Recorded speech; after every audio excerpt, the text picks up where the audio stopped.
Spyro is one of those things that try as I might, I can never quit. It was my favorite childhood franchise. I've always had a fascination with dragons, and so when my parents bought us a stack of PlayStation games back in the day, the first game that stuck out to me was Spyro the Dragon. I was 6 goddamn years old. If you want my opinions on the original trilogy, you can watch this video, but as with most platformer franchises, late 90s success led to early 2000s stagnation. As the industry moved further and further away from what made the 90s platformer boom viable, many of these franchises were left to twist in the wind. Spyro is no different, and after half a decade of mediocrity, diminishing returns, and attempting and failing to recapture the lightning, the final straw was Shadow Legacy, a weird isometric RPG thing on the DS that sold like absolute ass. Whether that was the intended final installment in the original series or not, it probably should have been. So the series got the boot, the reboot. They decided to take this light upbeat platformer franchise and turn it into a dark, gritty action platformer franchise to make this series more in line with the rest of the industry at the time. This series of games has eternally fascinated me. It feels so out of left field, and it's impossible to reconcile these two franchises as being technically the same thing. And my history with this trilogy goes way the f*** back. I remember seeing the commercials for A New Beginning back in the day, and I was horribly confused and betrayed because I didn't like change. It's time to unleash the true dragon within you. And more than anything, that's what these commercials promised, but those sentiments were me as a child before I understood the concept of a reboot. Then again, those old trailers for A New Beginning kind of muddied the issue because I don't think they wanted to come out and say that it was a reboot, and so made the trailers as vague as possible in that regard. Possibly to make fans think that it was a continuation. The fact that it was called A New Beginning also didn't help. Even still, that sentiment of betrayal continued through the rest of my childhood and through most of my teenage years. I mentioned before that I took the Spyro series way too fucking seriously for way too long. But when I was in my late teenage years, I visited/revisited this series and managed to find enjoyment in them. In fact, let's not beat around the bush, I covered these games on my old channel 10 years ago. I was 18. And that revelation hit me like a freight train. So it's been a decade since I last thought about these games, despite the fact that they are pretty interesting to talk about, even if only in a cosmic sort of way. I remember back when I grew an appreciation for these games, I completely went in the other direction. I kind of got defensive about the harsh criticism that some people had for it, because a lot of it did boil down to it's not like the old games. And I got righteously indignant for people judging these games based on what they weren't rather than what they were. And while I still kind of agree with that sentiment, I think it's kind of immature to completely dismiss that whole idea because this is jarring. You do have to mentally reconcile a lot of weirdness to be able to view these games in any sort of objective light. I mean, taking a traditionally kiddie platformer and changing it into a gritty action series, that could not be more absurd if you are at all familiar with these games. Like this character? I just felt like I had to hit it. And when I did, the power of 1,000 suns surged through my body. Is the rebooted version of this character. You gotta believe! That is a mindfuck if there ever was one. So while I don't necessarily agree with judging these games based on things that don't apply to them, I can understand why someone might come to that conclusion. It's not like the old games, and I don't like that isn't necessarily a fair objective criticism, but as a personal opinion, it's totally fine. Hell, if you're like me, you probably bought one of these games just off the back of being a fan of the series, and then felt completely shell-shocked at what was going on. If that's the case, then of course you're understandably going to be resentful of the fact that you paid for one thing and got another thing. Hence why I was so resentful for so long, not helped by the fact that I had a staunch hatred of how grimdark the entire gaming industry was getting back in the late 2000s and early 2010s. But that was just because I was holding on to my childhood for too long. But now that enough space has passed, I feel like it's totally within reason to be able to judge these games based entirely on what they do and not what they don't do. Because, let's be honest, enough time has passed that nobody's going to be playing these games thinking it's one thing only to get another thing. And if you do, that's entirely on you for not being able to use Google. Plus, because these games never got a continuation or a reboot or anything, that gives them the privilege of being able to exist in a bubble. So let's jump in.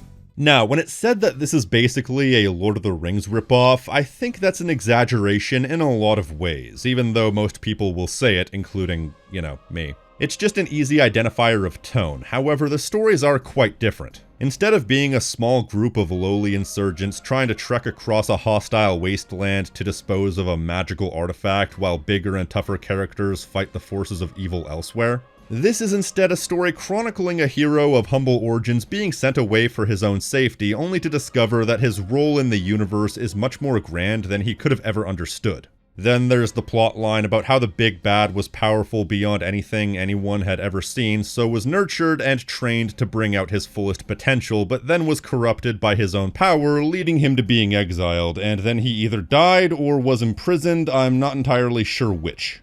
And so the main plot is largely based around trying to prevent that villain from being resurrected, only to fail. And then you have to face the forces of evil, and then eventually the big bad himself. There's also a connection between the main villain and the main character, in this case the fact that they're both purple dragons, which are destined to be the most powerful and destructive dragons out there. Yeah, when you really examine the bits and pieces, even with Elijah Wood voicing the main character, it's definitely not Lord of the Rings. The way it's structured is like a combination of Kung Fu Panda, Harry Potter, Star Wars, and Moses. But even that doesn't necessarily do it justice. Perhaps I'm missing something, but I don't think this story blanketly rips off anything so much as it's just a standard 3-part story that takes bits and pieces from various well-known stories. I think the reason why people land on Lord of the Rings is, aside from starring Elijah Wood, it's the general tone.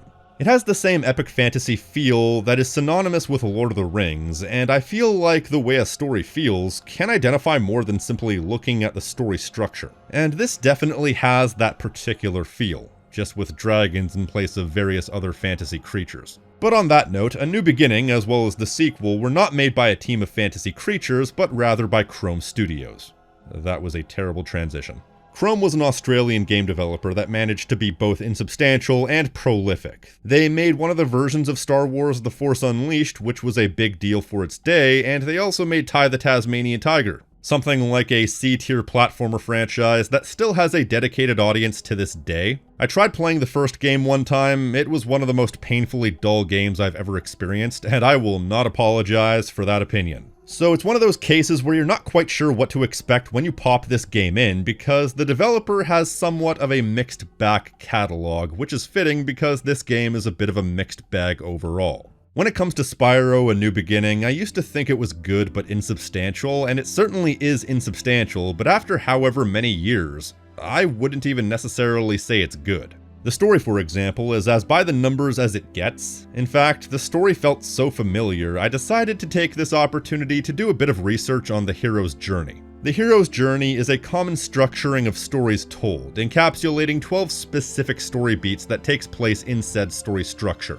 The only ones it doesn't have is, first of all, arguably the ordinary world, because in many interpretations that requires the hero to be unhappy with their current situation. And Spyro is perfectly content at the beginning of the game. It's only through extenuating circumstances that he has to leave his life behind. And the other one is the refusal of the call, because once Spyro finds out the truth about who he is, he immediately goes on an adventure of self-discovery without hesitation. But otherwise, the other 10, possibly 11 steps can easily apply, showing this game has a very standard story. But what is the story? Well, it begins with the eventual mentor character Ignitus saving a specific dragon egg while the Dragon Temple was under siege by the forces working for a mysterious figure simply known at this point as the Dark Master. The egg in question is the egg of a purple dragon, which is said to only be born once every 10 generations. They'll go back and forth on this fact as the series goes along, but never mind. Ignitus decides to send it down the river for its own safety, and the egg is discovered by a small family of dragonflies. Coincidentally, the same day that their own child, Sparks, was born. So this family of dragonflies takes this hatchling as their own and name it Spyro. In the intervening years between that event and the start of the game proper, the forces of evil under the leadership of a dragon named Cinder, the underboss of the main villain, have taken over the lands. One day, while playing around in the forest where they live, Spyro and Sparks stumble across Cinder's forces, and in a moment of existential danger for Sparks, Spyro throws flame for the first time. From that, he learns that he's not actually a dragonfly, No shit, Sherlock. So he must go on a journey to discover his true self. Sparks eventually tags along on the encouragement of his dad, and with that, we never see the Dragonfly parents again. Like, they're just completely forgotten about. It's kind of funny, actually. Spyro stumbles upon Ignitus, the Elder Dragon of Flame, who's an unwilling mentor at first because he believes all is lost. Although I think he's just lazy, he keeps getting Spyro to do things even though he blatantly could do some of these things on his own. But it's actually Spyro's eagerness that brings him back to reality, especially once Spyro sees the destruction that Cinder has wrought. Although viewing this in HD, I actually don't know what I'm looking at. Either way, Cinder is attempting to free her boss, the Dark Master. Incidentally, that's not actually his name, that's just his title. And to do that, she needs to siphon the magical energy of all 4 of the elemental guardian dragons, and currently she's captured 3 of the 4. So you need to go to various locations to rescue the Elder Dragons, but of course, while you succeed in rescuing the Elders, you don't succeed in stopping their magic from being siphoned. However, since Cinder needs the magical power of all 4 Elder Dragons, they need to contrive a reason for Ignitus to get captured. Basically, Ignitus leaps into action to save Spyro from Cinder, which results in his capture. Yeah, that was really stupid considering he basically just handed Cinder a potential victory, especially since you had already rescued 2 of the Elder Dragons by that point. Ignitus could have just sent them, because since Cinder already got their power, they wouldn't be risking anything. How they should have written it was that Ignitus sends the other 2 Elder Dragons, which forces Cinder to strategically withdraw. Then they make it back to the Dragon Temple, only to find that it was all part of Cinder's plan, and she wanted Ignitus to send the other 2 dragons to save Spyro in order to leave Ignitus alone and unprotected at the temple. That way she could swoop in and capture him unabated. Bada bing bada boom, plot hole filled. Either way, once Ignitus is captured, then you need to go directly to Cinder's fortress to rescue him, but once again you fail to prevent the magic from being siphoned, and you have to go to the world between worlds called Convexity to prevent the Dark Master from escaping his prison. And just when all hope seems lost, you manage to pull a new power out of your ass and escape with your life just in the nick of time. That's the whole plot from a functional perspective. Couldn't be more by the numbers. It's a well-presented plot, don't get me wrong. The script is pretty good, and the voice acting is surprisingly excellent as well, with several notable career voice actors, such as Cree Summer as Cinder. If only it were that easy, little one. Time you learned how complicated life can be. Kevin Michael Richardson and his absolutely sumptuous voice as Terrador. And you're not ready to face Cinder yet. Time to fight will come, but it is not now. And Corey Burton as Voltaire. It borders on the miraculous, incredible, stupendous. A dragon your size defeating that thing. Even Phil Lamar is here as Kane. Only until I kick these bums out. Which reminds me, I can't stand here chatting with purple dragons and mosquitoes. Yeah, that's one of 2 subplots in the game. In that case, you have to save a village of goat-like creatures, which earns you the respect of the village elder, who stubbornly insists that he doesn't need your help until you save the day. The other subplot is in the volcano level, where you have to rescue this race of mole people who each talk in outrageous French accents, for some reason. Your friend is being kept in the center of the volcano, past the labor camp where my brother, ex-humor, is working. Since I'm part Quebecois, aka fake French, I'm not sure if I'm supposed to be offended. That plot point kind of peters out because once you rescue them, there's no story arc, you just save them and then they direct you to where you need to go. Now it's funny because while this series has a bit of a reputation for being a bit too Hollywood, this particular entry doesn't really have much of that. You have the aforementioned Elijah Wood as Spyro, only a couple years after Lord of the Rings. Not exactly a friendly place, huh? Wonder where we should start. As well as Gary Oldman of all people as Ignitus. I'm afraid it's not that easy, Sparks. It takes time, reflection, and patience. They hold their own relatively well. I mean, Gary Oldman gives a good performance no matter what, dude's a legend. As for Elijah Wood, he definitely has the weakest performance out of everyone. He seems a bit monotone, but not bad, he could have just been better. The only other primarily live-action actor voicing a character is David Spade as Sparks. And oh sweet Jesus, he is awful. What am I thinking now? Okay, now.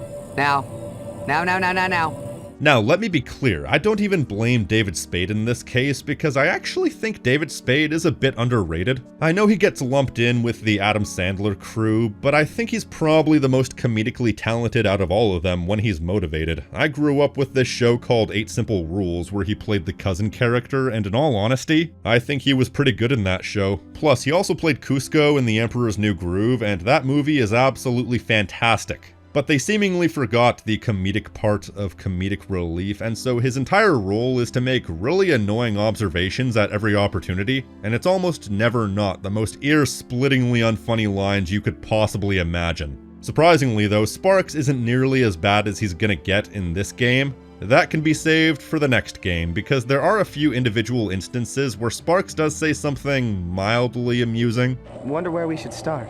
Well, I'm no hero like you, but maybe we should take that clearly marked path that leads to the interior? A lot of what he says is blatantly anachronistic, which makes it seem as though he exists beyond the fourth wall, but not in the Deadpool sort of way, more in a lazy writing sort of way. Venture to the darkest pits of Boisetbig and find Terrador. Then, it's off to karaoke. Also, he makes a lot of fat jokes. Like, I think the total number of fat jokes in reference to Spyro being a lot bigger than him is probably in the 3rd digit. I'm fine with fat jokes, I just don't like repetitive humor. Take your favorite "Yo Mama So Fat" joke and imagine that joke being repeated 112 times over the space of 6 hours, and you have Sparks' dialogue. Now, despite being a standard sort of story, this game also has a few relatively interesting plot beats, like how Cinder isn't actually as old as she appears. She was actually part of the same brood of eggs as Spyro, but she was corrupted by the magic of the Dark Master. You see, it's said that the Dark Master can only be broken free from his prison by a dragon born in the Year of the Dragon. And I'm assuming, unlike the game Year of the Dragon, they're not referring to the year of the Chinese zodiac. Either way, this results in all the different eggs being smashed except for Cinder's egg. While it's not stated, these guys basically just killed a bunch of unborn children. Wow, dead babies.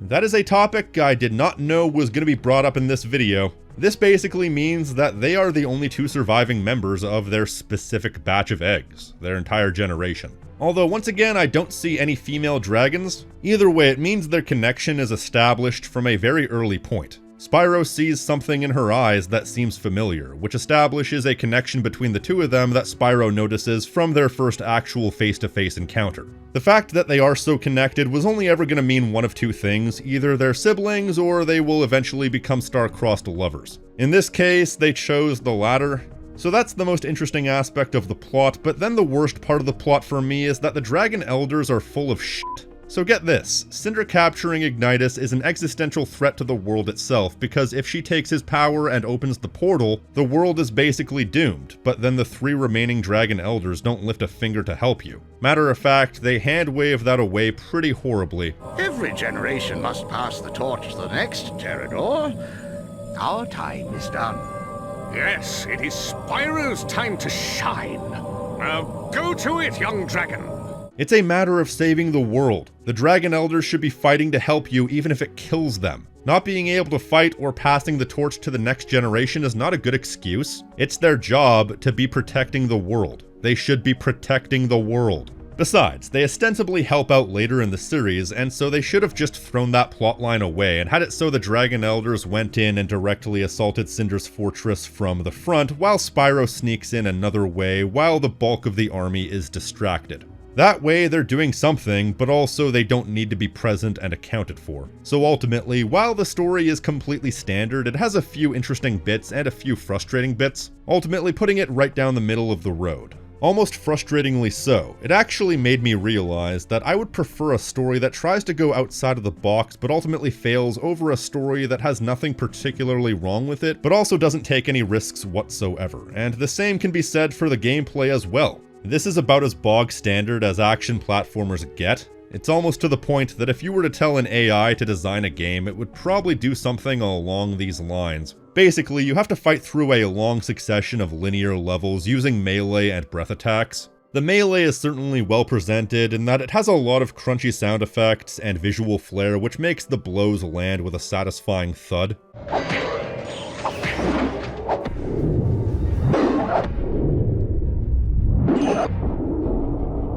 And I appreciate that unlike a lot of beat-em-ups that give each variety of enemy a single name, this game actually has a list of various pieces of names and will randomly generate a unique name for every enemy. Though this does lead to some hilarious results, such as this, or who could forget this?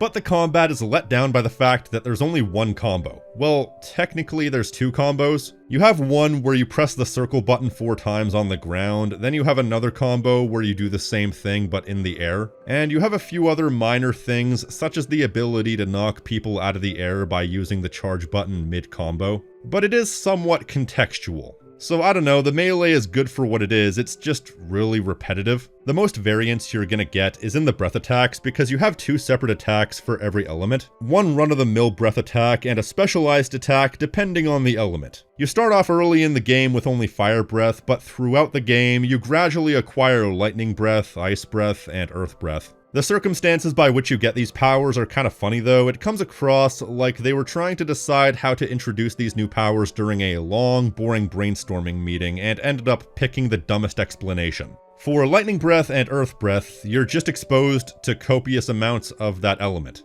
I.e., you acquire electric breath by getting shocked by electricity, and you acquire earth breath by being buried alive. Which is fair enough, but it's always made me wonder if Spyro could acquire different elemental powers by being exposed to random things. Like, if he was buried in a mountain of Doritos, would he acquire the power of Cool Ranch? The most ridiculous one is Ice Breath though, because in that case, he's not even exposed to the element, he just randomly pulls it out of his ass when he needs to save Kane from falling off a cliff. Which is also what happened with Sparks and Fire Breath, but at least Fire Breath is universally considered a dragon's standard breath attack. But either way, the gradual drip feeding of different elemental breaths gives the gameplay a little bit of variety as it goes along. And I would say mixing and matching the breath attacks into your combos is as good of a unique selling point as any, because simply doing melee attacks is rarely a viable strategy. Even the small enemies can be a threat to you, especially if you have multiple of them swarming you at once, because you don't have any invincibility frames. So a group of small enemies attacking you at once can drain your health like that. The breath attacks give you an edge in that case, being able to stun, launch, or otherwise incapacitate the enemies. So the incentivizing of the breath attacks is something that the game does really well, and it helps to give this game a bit of a unique flavor if nothing else. It's just the problem is the combat isn't nearly varied enough, but it's pretty much all you have. You have a few minor puzzle elements, but nothing more complicated than press switch to open door. You have a few minor platforming elements, but very rarely is it a very complicated sequence. I would say until the very end of the game, when you actually have a pretty difficult platforming sequence, a lot of it is as basic as it gets. You also have these on-rails sections which show up all of twice in the game. The second one isn't even all that interesting because in that case, you're flying around a level you were just in, so you don't even get to see new scenery. I wouldn't have minded these sections connecting every level, seeing as the way you suddenly find yourself wherever you need to be after a loading screen is a bit jarring. But I guess they didn't have time to properly make those because in these sequences you have to travel long distances. So they didn't have time to create a long sequence of assets for you to fly through because the faster you go, the less mileage you can get out of any given sequence of assets. So they only did this once to connect levels. The only other unique sequence I can think of after that is where you fight this train literally on rails. And while that sequence is metal as it kind of just exists in a vacuum, and the actual boss fight with the train isn't until a bit later into the level. So yeah, 90 to 95% of the game is combat, which makes it get pretty old pretty quick. And these levels are pretty relentlessly padded out, like how when you first meet Ignitus, it's something like a 20-minute sequence just to get through like 3 rooms. And then there's this section at the end of the second level. I have to pay my respects to this one because this one goes on just shy of forever. To the point where I actually thought my game was glitching out because it just wouldn't end. No joke, it's one section of combat that goes on for like 10 to 15 minutes. And despite only being 6 hours long, this game actually only has 5 levels. The opening level in the forest, the level where you rescue Voltaire, Dante's freezer. I see what you did there. The level where you rescue Cyril, Tall Plains, which is the most old-school Spyro-esque looking level in the game. The level where you rescue Terrador, Munitions Forge, and finally Cinder's Fortress. I don't count the final boss area as a main level. Either way, you have 5 main levels, and the game is about 6 hours long, so do the math. Each level is a relentlessly padded sequence of samey fights. With that said, however, there are ways to cheese this game. When you first get Electric Breath, you'll notice that you can knock enemies around if you move the analog stick left or right while shocking an enemy. Well, it occurred to me sometime through the game, you can just use Electric Breath to toss enemies into pools of lava or off cliffs. That's insanely overpowered, but then came Earth Breath. Let me be clear, there was a time when I thought that Earth Breath was useless in this game because it's a bit awkward to use the first time. Essentially, what the standard attack is a short-ranged shotgun blast. But even that's not what I would consider the game-breaking attack. The game-breaking part for me is the secondary attack, which is this tornado that lifts enemies into the air. If you fully upgrade that, you can lift an entire battalion of enemies into the air where they are completely helpless. Aside from doing a good chunk of damage in itself, you can also attack them while they're in the air, which is basically guaranteed to kill most enemies in one go.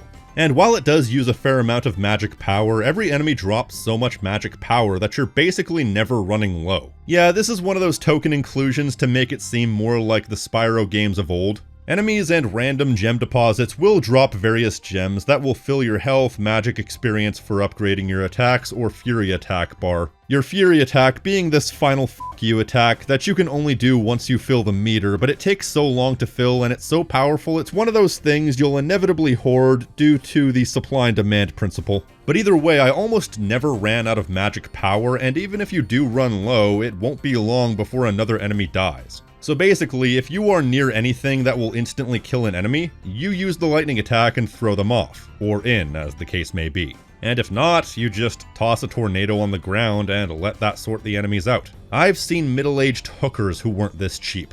Even while this doesn't work on bosses, the standard Earth Breath attack from close range can drain an entire health bar without even draining your entire magic bar. So while the standard Earth Breath is useful but not broken with the regular enemies against bosses, it's a game changer. Not that the bosses are anything worth remarking on to begin with. They're mostly just standard enemies with bigger health bars, outside of first of all the train, which is a unique enemy for the fact that it's an enemy on rails and you have to wait for it to ram into something for efficient damage. But it's limited by its mobility. And also Cinder, who actually has a few unique attacks. Probably the best part of the game by default, aside from feeling like a big deal. The way she switches between aerial bombardment and close-ranged melee, even with Earth Breath, makes this the most compellingly challenging fight in the game, even if that's not saying much. So the combat is repetitive and easily cheesed, and that's pretty much the sum of the whole experience. Is there anything that makes this game worthwhile? Well, it's very pretty for its time, lots of vibrant colors as well as well-textured and modeled locations and character models.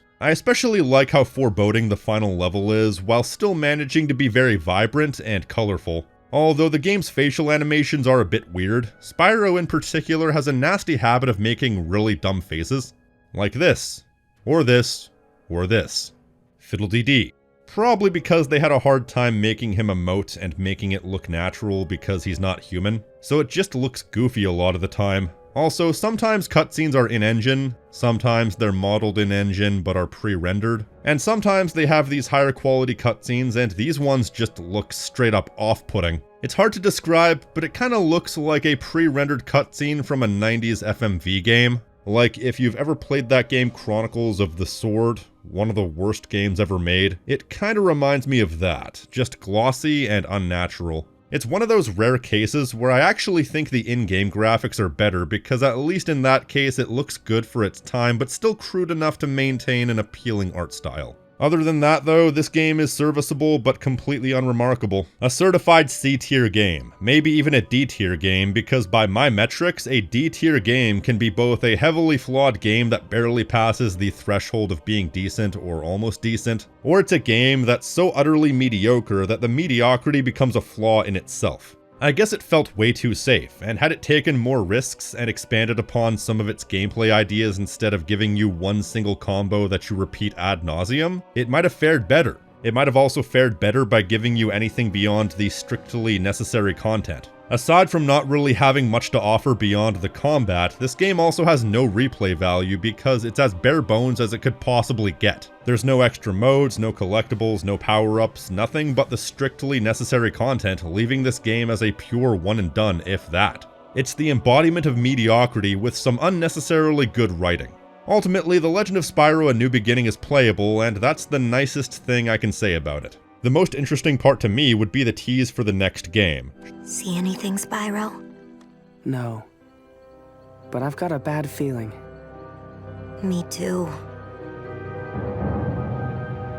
And that next game would be The Legend of Spyro: The Eternal Night. So here's something funny that happened. Well, it's funny in retrospect, but it wasn't funny during the fact. I had to play The Eternal Night twice. Why? Well, because the game crashed at one point, which made the settings reset when I restarted the game. One of those settings is widescreen. Now, in fairness, the game doesn't look that different when you stretch 4:3 to widescreen except for the UI. But I found this out about halfway through my playthrough, about 2 hours after the crash occurred. At that point I decided, it's not so bad, and kept rolling all the way up to the penultimate level. Only to then come back and realize, no, I can't bring myself to do this. I have to replay the entire length of the game that was incorrectly recorded. Although during the second playthrough, I came to a sudden realization.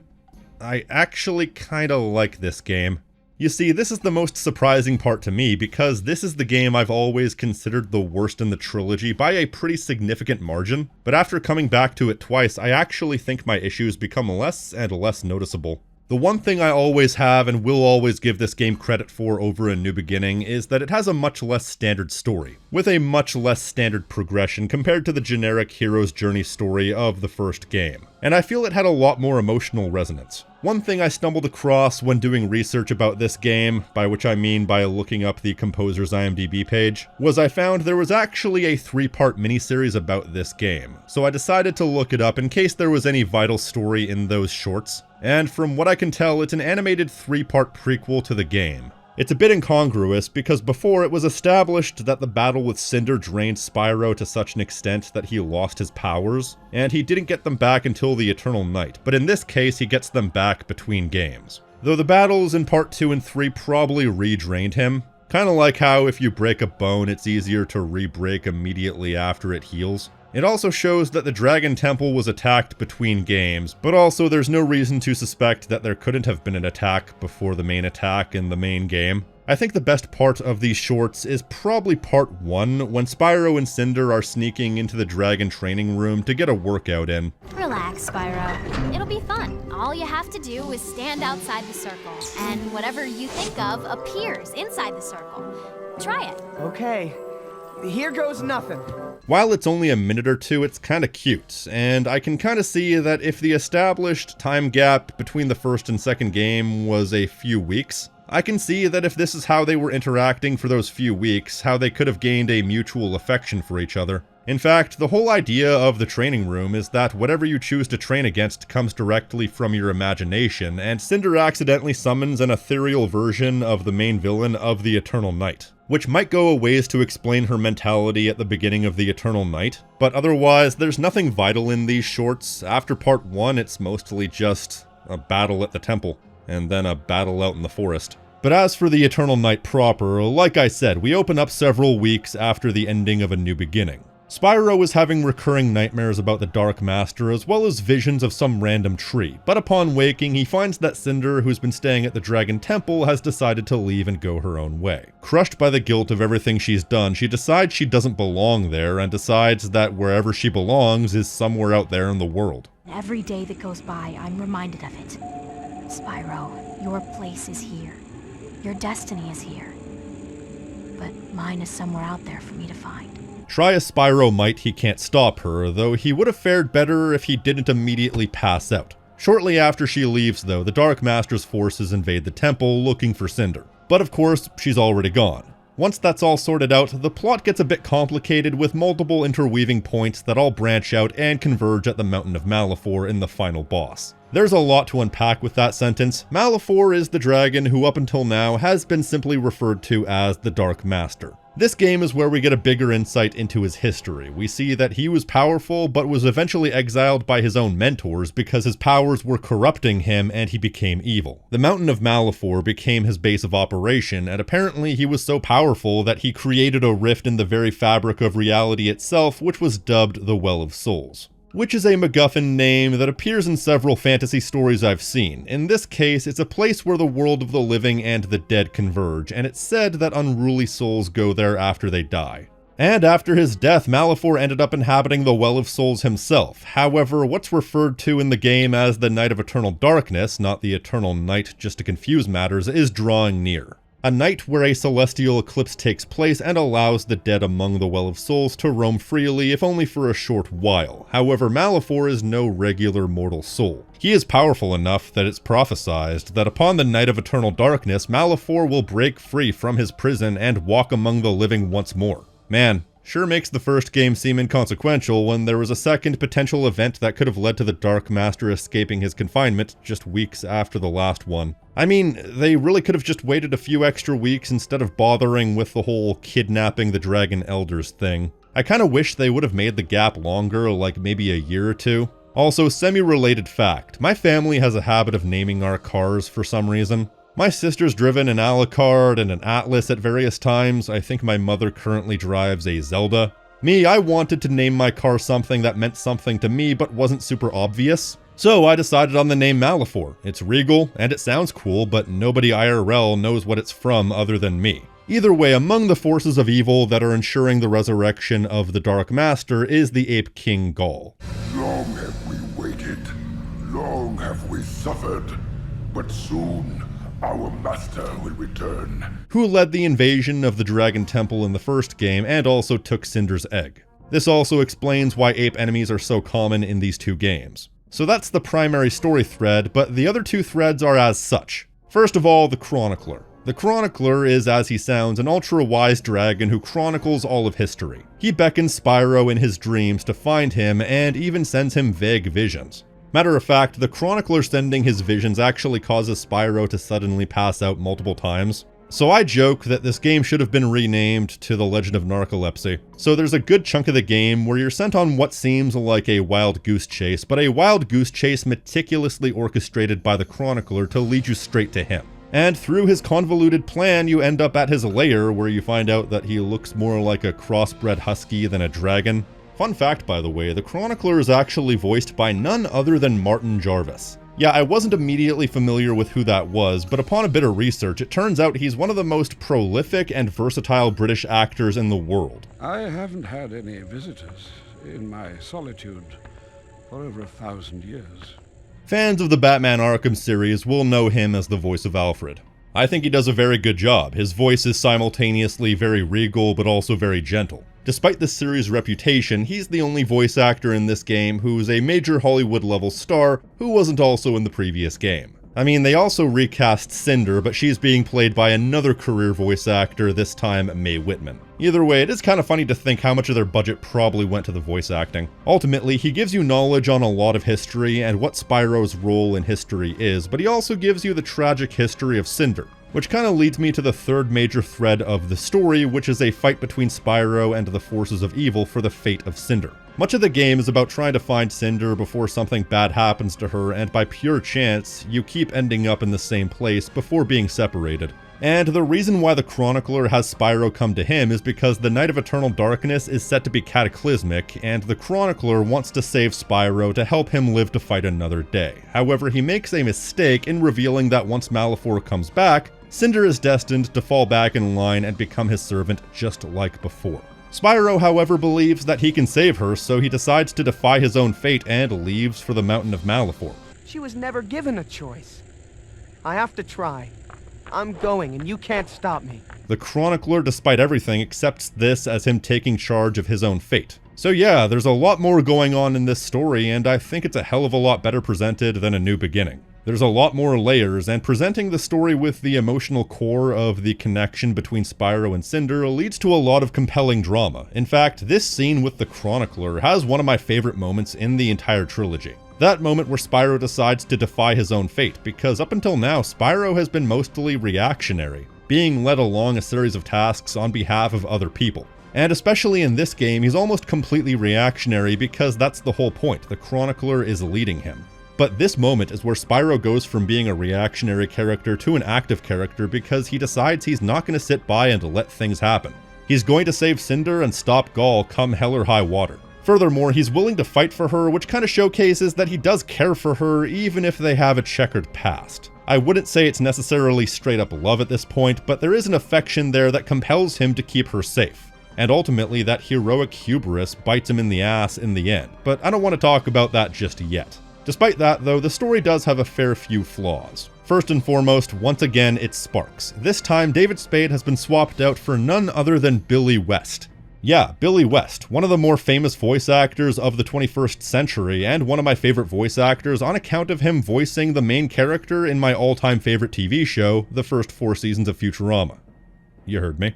Hell, the way he voices Sparks sounds pretty much identical to Fry. Swing low, sweet chariot, coming for to carry me home. Though that may just be his normal voice. Unfortunately, he's somehow something like 60% more annoying than he already was. I can't think of a single funny instance in the entire game. Every single line is pure weapons-grade cringe being injected straight into your ear holes. Come on, Spyro, put that sorrow behind you and clap your hands with me. Let the joy come pouring down, rain on me. And can't you feel it? Can't you just feel the love in the room tonight? Shut the fuck up!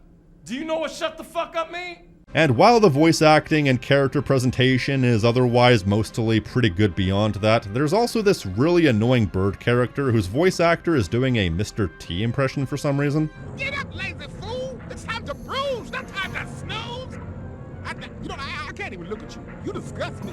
It might have been mildly amusing if you were simultaneously 10 years old and knew who Mr. T was, but otherwise it's just obnoxious. Matter of fact, the entire middle chunk of the game is kind of weak from a story and gameplay point of view, because that entire chunk feels like it exists purely to pad out what would otherwise be a very short game. After fighting the level 2 boss, Spyro is absolutely knocked the f*** out. Not even in the usual way. That image goes pretty hard. And he gets captured by some pirates and is forced to fight in their gladiatorial arena, and then when tits inevitably go up, he has to find the captain's quarters to see a map to where he needs to go next, and then also fight the captain, despite the fact that doing so doesn't really gain him anything. Aside from a few story-relevant instances, such as that chunk where Cinder shows up as another one of the captured gladiatorial contestants, and a moment where one of the mole people from the previous game shows up to help you out and gives you a letter from one hunter of Avalar assuring Spyro that he has allies among the occupants of the pirate fleet, there's nothing that really connects this part to the rest of the game. Oh, and the funny thing about the mole people, Moliere, a returning character from the previous game, assures Spyro that they will meet again under less harrowing circumstances. I hope we can meet again. Perhaps under better circumstances? And then he never shows up again. Once he disappears behind that ship, he's gone forever. I guess that's what happens when you switch developers between games. Though having mentioned Hunter, he's also indicative of another minor issue. The game feels like it's pandering a bit by referencing the old games, like how there's an entire cutscene seemingly dedicated to watching Sparks eat butterflies. It's like the developers saying, hey, look, it's a thing that used to happen. Please clap. Guys, you threw the baby out with the bathwater, just commit to it. No need to reference better games. Either way, I think this game has a great story, just a shame about the rest of the game. Well, sort of. Full disclosure, this was actually the only game of the trilogy that I played when it was new. I was still under the assumption that we were working under old school Spyro logic and you could just jump in at any point. That was a mistake, because I had no idea what was going on in this game when I originally played it, and the Eternal Night also in some ways has the worst gameplay out of the entire trilogy. In fact, to a first-time player playing it completely fresh, it definitely has the worst gameplay. Hence why for a number of years I actually considered this game to be the single game that ruined my childhood. What can I say? Kids are stupid. I even kept it in the back layer of my PS2 collection so I didn't have to look at it. I hated it so much. But since I played it through twice for this video, I can actually say that not only do I think it's better than I ever gave it credit for, but it and A New Beginning have sort of swapped places in my rankings. That of course can't come without qualification because this game is essentially the exact same game, right down to only having one major combo. Only in this case, it's a slightly longer combo with slightly different animations. In fact, combat-wise, there's very little to distinguish the first two games. The only thing that sticks out as a distinct mechanic in this game is the slowdown mechanic. what's colloquially known as bullet time. You're given this as a puzzle and combat ability, and it is used to great effect. But I'm a little cynical of it for the fact that there was a period of time where every other game had some sort of similar mechanic. But either way, regardless of what's new or not, the main notable thing about the Eternal Night is that it is distinctly harder than the first game, to a pretty unreasonable degree. And it's hard to nail down any one reason for that. There are enemies that will stun you for multiple seconds at a time, but you're still vulnerable to attack during that time. You have a bunch of momentary gimmicks that only serve to make the gameplay harder. For example, these things that latch onto you that make you heavy, as well as reverse your controls. Not to mention they're also really hard to shake. Attacks are seemingly really hard to dodge, and the attacks seemingly do more damage per capita than they did before. Plus, you're expected to fight more battles and longer battles. There are a lot of little reasons that go into this being a somewhat unreasonable game, and what really stuck out to me growing up was that this game has a really nasty habit of putting what appear to be unskippable cutscenes before many of the hardest parts of the game, which made the pace grind to a halt. However, they are actually skippable, you just need to know how to do it. For some reason, both in this game and A New Beginning, to skip a cutscene you press L1. In this case, the same button as the slowdown mechanic. That took me forever to figure out as a kid, and my god, having to sit through over-long cutscenes between every attempt got really annoying. Even back then, when I had a lot more patience and free time than I do nowadays. But I found out that if you take your time and engage enemies one-on-one using both melee and breath attacks, combat can be fairly reasonable. Doing that will tie you over until you get the game-breaking attack. It should be said that the breath attacks in this game actually are a lot more clever, both in the base attack and secondary attack. Fire breath is the same, but the secondary attack, instead of just being some sort of fire missile, is something called Comet Dash, which not only helps you during combat, but it's also a good means of quick traversal, which helps you during a few puzzles, including this timing puzzle with a stupidly small window of time. Ice Breath has a launched ice bomb as its main attack, and the secondary attack is a useful tail sweep attack that knocks enemies into the air. Earth Breath, instead of being a short-ranged shotgun blast, is sort of a weird green tongue, with a secondary attack of being a powerful melee strike. I don't know what either of those had to do with Earth, but whatever. And finally, Electric Breath is first of all a remote explosive, and also this weird breakdancing move. I can see what they were doing here. Despite the different breath attacks being relatively different in the previous game, a lot of their uses were functionally similar, especially with the secondary functions, whereas this time the breath attacks are specifically designed to be completely different in such a way to make them useful for completely distinct situations, and I really appreciate that. I really like how the different breath attacks are utilized situationally, and encourage experimentation depending on specific context. Not just in combat, but also in puzzles.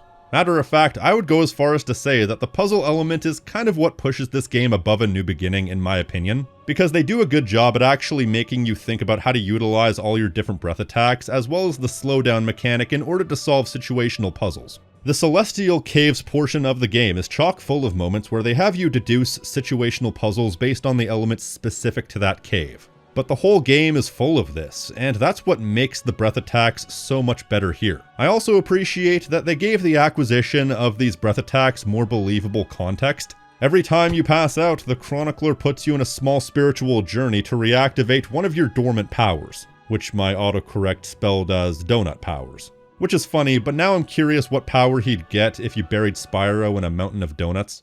Possibly diabetes. This method of reactivation makes a hell of a lot more sense than just getting buried alive and then miraculously gaining a mouth-based shotgun. Although, to be honest, the Chronicler's dialogue in these situations can be, well, a bit sus. Surrender to its erratic nature. Allow its energy to charge through your body and anticipate its movement. Then unleash it willingly. Masturbation! And you know what else has been greatly stepped up even beyond the breath attacks? The platforming elements. In the previous game, there was like one good platforming sequence in the entire game, and the rest of it was just having an excuse to not connect specific areas. Whereas this time, there are a lot of very difficult sequences. The one that sticks out to me the most is the jellyfish sequence, although the game does have a bit of an obnoxious quirk where if you're jumping off an object that's moving, you don't detach from the movement of that object until you're pretty much fully in the air, which means that if you jump off something and that thing is moving left, you will continue moving left for a moment. So you have to plan your jumps accordingly. Also, this game has a bit of a nasty habit of cancelling out your double jump randomly. So that's another thing you have to get used to, but otherwise I think the platforming is clever and takes a lot of skill, which is something I couldn't really say applied last time. So once you get past the difficulty, there are a number of things that really sell the experience, and even the difficulty isn't really much of an issue after a point. Because once again, they really screwed the pooch on the balance. I don't think they realized that the Earth attack is one of the most grossly overpowered attacks in the history of the universe. If you get up in someone's grill and rapid fire the Earth attacks, especially fully upgraded, it will put down any enemy in like 5 hits. And you can rapid fire multiple hits a second, especially if you combine it with the slowdown mechanic. It even works on bosses. If you can get one good uninterrupted sequence of attacks against a boss, that one sequence of attacks more often than not is good enough. You may wonder if you run out of magic power while doing this, and surprisingly, not really. Rapid firing the Earth attack will drain most of your magic power, but for some reason, that last little bit of magic power always lasts you something like 20 extra hits. I'm not sure why. I think it might have to do with the slowdown. Like, I think it's a lot harder to run out of magic energy if you're using the breath attacks during slowdown. But even then, during regular time, it still takes a second to properly drain. So, I don't know. Maybe they just thought to make this breath attack a bit more forgiving in that sense because you can rapid fire it quickly, which would drain your magic really easily. Either way, I got through the back half of this game doing this pretty much exclusively, so if you hated this game due to its difficulty, give it another shot with this strat. I think it makes the game far more enjoyable. Of course, there are sections where they take away your earth power, such as the Celestial Caves, where you have to do 4 sections based off your different elemental powers. And only one of them is Earth-based, so that can be a bit difficult, but I got through it just fine. The only other section in the game that takes away this ability is the final boss with Gaul. Because for some reason, you start this boss fight with no magical power whatsoever. Why? Why not? It definitely makes it a pure challenge, but unlike most other enemies in the game, Gaul actually telegraphs his attacks and even has a point in his attack sequences where he's stunned, leaving him open to attack. So really, you just need to wait him out and attack him when he's open, and it should be just fine. But you really need to look out for these downward strikes because they do a shit ton of damage. In fact, I think if you don't get any of the health upgrades, that might actually be a one-hit kill. Oh, and by the way, don't mind Cinder. She's all tuckered out from a grade 3 concussion she got when Gaul pimp slapped her. Then there's the second phase of the fight where both Gaul and Spyro fall into the lower layer of the palace, and both of them are corrupted by the Well of Souls. Which gives us the criminally underutilized Dark Spyro, something that showed up all of twice, yet was so instantly iconic that one of the main Spyro fan sites is named after it. It's a bit of a cliche, but it's kinda cool. Not only is his body corrupted, but so is his mind, making him more angry and unhinged. And gameplay-wise, this form is fun, giving you this impossibly long-ranged breath attack, as well as this really stupidly fast melee attack as a secondary. Keep in mind though, if you die during this sequence, you have to start from the beginning of the fight. You have to redo all of Phase 1. All you really need to do during this sequence is stay back and use your breath attacks because it does a good amount of damage, and the further you are away from someone with melee attacks, the better. You do have to look out for long-ranged attacks as well, such as this tornado attack, but if you successfully dodge out of the way of the tornado attack, that also leaves him open. So even though I don't think any boss fight up to this point was all that good, except maybe Cinder in the previous game, I think this is easily the best boss fight of the first 2 games. I mean, especially in this game, what's the competition? The multiple bosses that force you to strafe back and forth and just do nothing but shoot? The multiple bosses that fold like origami with Earth Breath? That one boss that's literally just Cinder from the previous game? No, Gaul is the king. It's inventive, it has multiple stages that are distinct, both in how your opponent fights and in how you fight him. And this also leads to probably my favorite ending in the trilogy. You have this moment where Spyro is almost being lost to the corruption of the Well of Souls, only to be saved by Cinder, which is apropos. But the place is falling apart, and eventually they're trapped among the rubble, and it's at this point where you kind of realize that Spyro has failed. His hubris and his refusal to listen to his head instead of his heart, which is the thing that led him to chase after Cinder, has doomed both of them. He couldn't save her, and while we don't know this just yet, he couldn't stop Malefor from being revived. From the beginning of the first game, he was shown to be headstrong and blindly heroic. Noble traits in theory, but only now have those traits bit him in the ass, leading to what could be his ultimate failure. The death of himself and the person he tried to save. Also Sparks, but fuck him. In that moment, he realizes the only thing he can do is the very thing the Chronicler wanted him to do, save himself and live to fight another day. So in a bit of an ass-pull moment, but all his powers are ass-pulls, Spyro uses his powers to seal the three of them in crystal, putting them all in the fantasy equivalent of stasis. And so they are able to live to fight another day in a world that may be completely foreign to them in the future.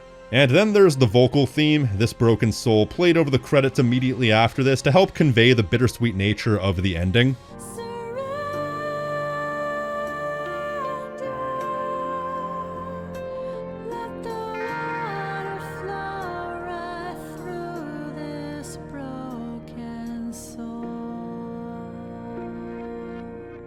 Although it maybe is a touch melodramatic, but you know, these games are a touch melodramatic. And look, it's Hunter of Avalar. Hope you weren't too excited about meeting him in this game, because this is all you get until the next game.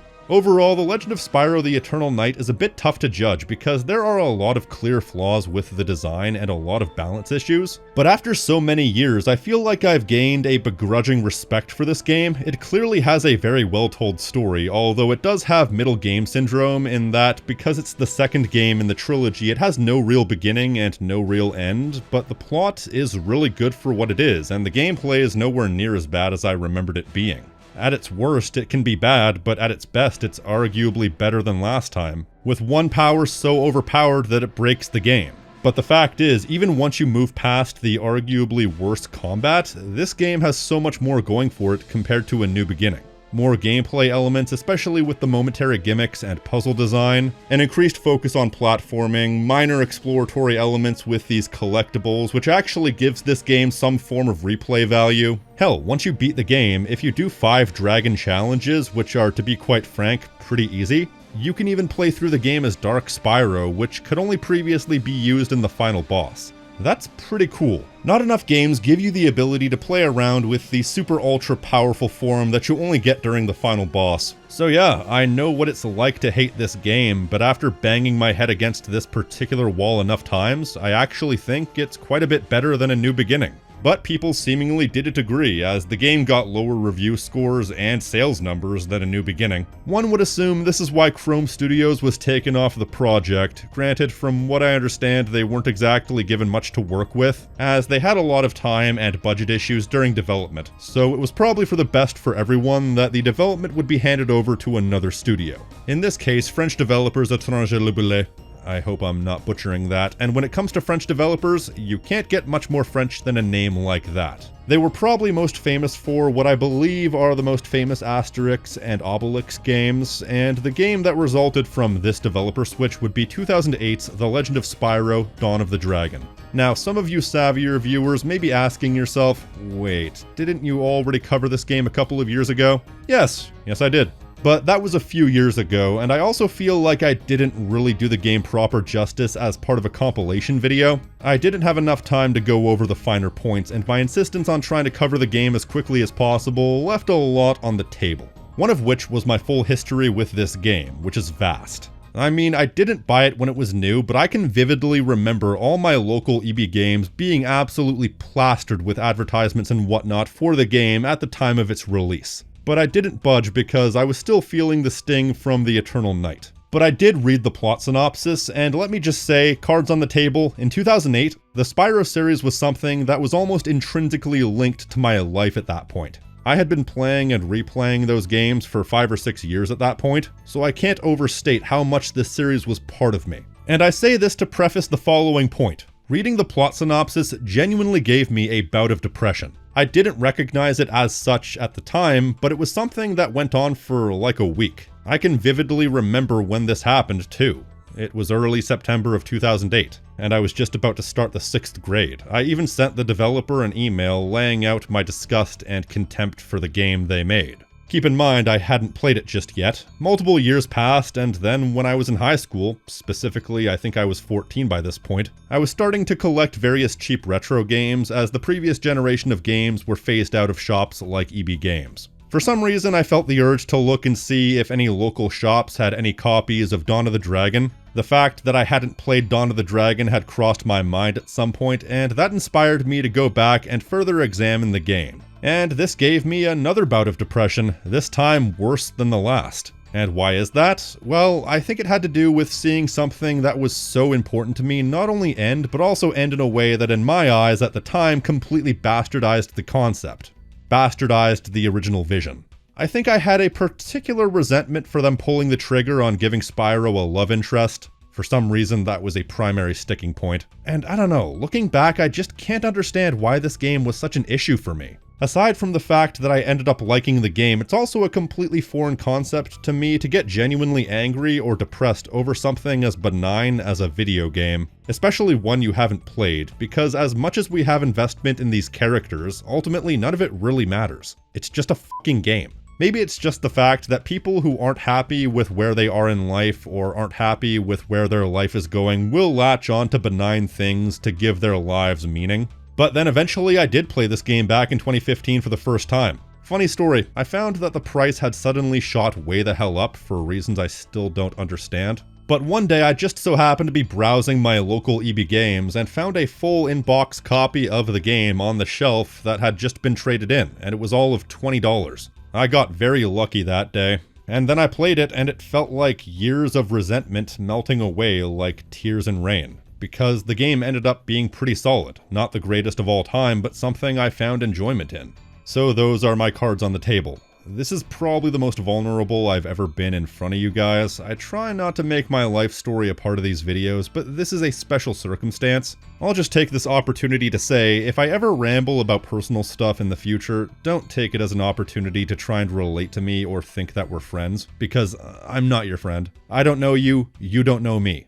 I want to try and discourage parasocial relationships because, 1, I find them really weird, and 2, I know from personal experience that the people who hate you the most were once your biggest fans. This is among some of my most historically significant games. Matter of fact, it might actually be at the top of the list. Now, it's no doubt with the fact that they changed the developers, there was going to be a change in presentation. Fun fact, in a conversation with a colleague of mine ages ago, I remember he once described the first 2 games in the Legend of Spyro trilogy as God of War-esque. Something I wholly disagree with. Those games are just generic brawlers. Besides, both those games were in development before God of War had really taken off popularity-wise. Absolutely, popularity begets derivatives, but the timing is too close either way. I mean, even then, when you take a look at what defines a God of War-esque game, not every one of them has all the same elements, but they tend to have that light attack and heavy attack combat engine with a fixed camera, a specific dodge roll ability, grapple will usually be mapped to the circle button. You have the on-screen combo counter, a health gauge that includes health and magic, a Rage of the God style super mode, epic quick-time event-laden cutscenes, and so on. The Legend of Spyro 1 and 2 have very few of these elements. With that said, let's take a look at the Legend of Spyro Dawn of the oh dear. Yeah, when it comes to games being obviously inspired by God of War, this might actually be the most blatant outside of something like Dante's Inferno. The first time playing this game, I didn't know what kind of game it was going to be. I'd never seen any gameplay of it whatsoever, so believe me when I say, the fact that I immediately went to the God of War comparison, sight unseen, is extremely telling. It's funny because I've seen people try and argue that Dawn of the Dragon isn't ripping off God of War, and I literally don't know what you're talking about. In fact, the whole God of War knockoff thing is something that gets misinterpreted a lot, and it's frustrating at times because I think it's an easy point to understand, but so many people get caught up in the semantics of it. When God of War came out, aside from having an easily replicable formula, it was also an instant smash hit, so a lot of half-assed developers saw that and decided, that made a lot of money, let's do that. They weren't ripping off Onimusha or Ninja Gaiden or Devil May Cry because they weren't looking at those games. They saw the dollar signs that God of War made and wanted to replicate that success. It doesn't matter what came first, all that matters is what made the most money. That's why there were a lot of games like this after, but not so many before. That's what constitutes a God of War knockoff, and this is blatant. I wanted to start off this chunk discussing the larger points of Dawn of the Dragon, but I had to address the elephant in the room. So what is there to say about Dawn of the Dragon? Well, it's easily the best game in the trilogy, and one of the best games in the entire Spyro franchise altogether. It's easily better than Ripto's Rage for me, though that game continually slips down the list every time I replay it. So what does Dawn of the Dragon do? Well, first of all, it has the best plot, but then it kind of needed to. As the final game in the trilogy, it needed to really pump up the drama, and that it does. It's a much more straightforward story compared to the Eternal Night. It's really just one main linear plot with one semi-important side plot at one point. We start out 3 years after the ending to the previous game. Spyro, Cinder, and Sparks are discovered after the Mountain of Malifor is excavated. The former two are taken away while Sparks is left for dead. Spyro and Cinder are then magically tethered together and are forced to fight in this underground cavern. Oh, this can't be good. No shit, Sherlock. But they're both rescued by the briefly teased Hunter of Avalar, who also rescued Sparks. And, just like the rest of the characters, trying to reconcile the fact that these two characters are technically the same is enough to 404 your brain. During this entire chunk of the game, you're really given no indication of the outside world. You're more or less just trying to survive. It's only once you escape the caverns and set up camp for the night that Hunter tells you everything that's been happening. Turns out that Malifor did escape the Well of Souls during the Night of Eternal Darkness, and in the 3 years since, he's been waging a never-ending war. And the forces of good are gradually dwindling, and given how many of the enemies you fight in this game are undead, I'd imagine that much of his army was also revived from the dead of the Well of Souls. But I don't remember if that was ever mentioned. On a side note, she sit. She do indeed sit. After some side tangenting, you make your way to the city called Warfang. It's a city that had never been mentioned up until now. You may ask if it's the same city from the flashbacks in the Eternal Night, but they mention that the ruins of Warfang in this underground cavern was actually where Malifor was trained, called Old Warfang. Also, Warfang is one of the most ridiculously try-hard names I've ever seen. Reminds me of that series Black Sad. It might be a good series, but I can't take it seriously because it's called fucking Black Sad. Also, much like how I sometimes refer to the previous game coyly as The Legend of Narcolepsy, because of the name Warfang, I sometimes coyly refer to this game as God of Warfang. After successfully holding the line in Warfang, you think you might have turned the tide of the war, but Malifor then releases his trump card, the Destroyer. Although Destroyer is a bit of a misnomer because the Destroyer is destined to bring out the birth of a new world, but to do that he must destroy the old world. So if it walks a full ring around the world, it will break the Earth into 1,000 fragments. It's also worth mentioning that the Destroyer kind of resembles certain depictions of Surtur, the Ragnarok monster in Norse mythology. Not sure if that was intentional. You commit domestic terrorism by blowing up a dam to try and stop it in place long enough that you can destroy the Destroyer. Of course, your attempts to stop it ultimately fail, at which point your only choice is to face Malifor himself before the Destroyer's path of destruction can be completed. There is a lot to say about the story. I would say most of the cutscenes have something worth talking about. Some dramatic twist or epic moment that keeps you engaged. The one thing this game absolutely understands more than anything is climactic tension. Things start on a pretty bum note and then get more desperate and more insurmountable as things go on. And the one moment of reprieve that you have is shortly followed by the bottom falling out and all hope appearing to be lost. There's a certain desperation that punctuates the game in a lot of ways. The desperation of holding off Malifor's armies during the Siege of Warfang, the desperation and ultimate failure to contain the Destroyer, which leads to a couple of my favorite scenes in the entire game. First of all is the scene where they realize they have to leave Sparks behind while Spyro and Cinder go face Malifor by themselves, which is honestly kind of a metaphor for this entire trilogy. It's one of a very small handful of serious scenes involving Sparks. Right now, there are others that need you more. Cinder, you have to promise me you will look after him. We've been through a lot together. I promise. And of course followed by this scene, which really shows the escalation of stakes when Ignitus tries to shield the two of them from the firewall but isn't powerful enough to keep them safe. Draw strength from each other and follow your heart. It will never fail you. Now go.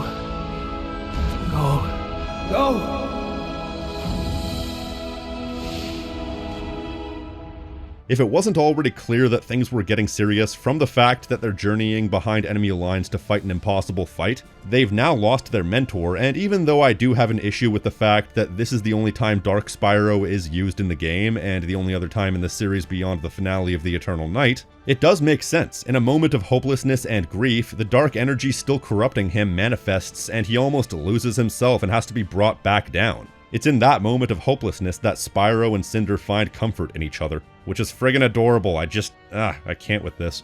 It wasn't supposed to be like this. I feel so alone. You're not alone. Now, when it comes to the reputation for this series being a bit too Hollywood for its own good, as I mentioned earlier, hiring a lot of Hollywood actors as voice actors, I think this is the game that comes from. Aside from various returning people, Elijah Wood as Spyro, Gary Oldman as Ignitus, and so on, they also cast such people as Blair Underwood as Hunter, Christina Ricci as Cinder, and of all people, Mark Hamill as Malefor. It's funny because when I originally played this game, I was not aware of Mark Hamill's second career as a voice actor. To me, he was always just Luke.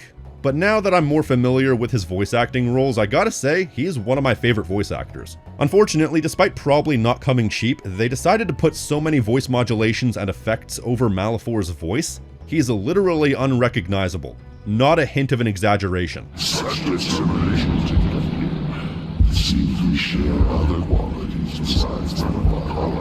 No. Christ, I might as well have been voicing him at this point. Why would you do this? It's comical. If I didn't have subtitles on all the time, I wouldn't even know what he's saying. It's like, come on guys, he's the size of any other adult dragon. Make him sound monstrous, but make him comprehensible. The other semi-major voice actor they got for this game is another recast. It's such a running joke at this point, they even lampshade it. It's good to see you too. You okay? You know, a little stiff. Voice keeps changing, but I'm good. This time Sparks is voiced by none other than Wayne Brady. Yeah, in a series of weird voice acting choices, this might actually be the weirdest. The funny thing is, my level of fandom for each voice actor actually runs counter to how tolerable they are in these games. I'm a big fan of Billy West, worst version of Sparks. I like David Spade, I think he's underrated, so he's bad but occasionally tolerable as Sparks. Meanwhile, I'm not really a fan of Wayne Brady. I've seen a lot of Whose Line Is It Anyway, and I think he's universally the least funny person on that show. Although I will say, credit where it's due, I really liked his episode of The Chappelle Show. In fact, I'd go as far as to say it's probably the best episode of The Chappelle Show. But he's easily the least obnoxious version of Sparks. First of all, he has a pretty good voice for voice acting, all things considered. I can watch this all day. Second of all, he actually has a few moments of usefulness, such as this moment where he steals a key off the hermit, which is a literal key item they need. The fact that he did something useful is enough to break your brain. And third of all, he's given a script that is tolerably obnoxious. He still has many annoying and drawn-out gags that are nowhere near as funny as they think they are, such as, No big deal, risking our lives, saving people, dodging danger, taking it to the man. It's an occupation. You're not funny and nobody likes you. But ultimately, his portion of the script is not as shit as the previous games. Granted, given the fact that he disappears for the third act, they may just not have had a chance to give him his worst material. Either way, it's more like a slap to the face, where the first game was a punch to the stomach, and the second game was more like a punch to the nuts. Plus, I do enjoy that Cinder gives him relentless amounts of shit. All he said was, "Shh, you're making too much noise." I like him already. Take that. Scoochie. I'll keep it up, Sparks. I think it's working. Sparks! Is that you? For once, I wish it was.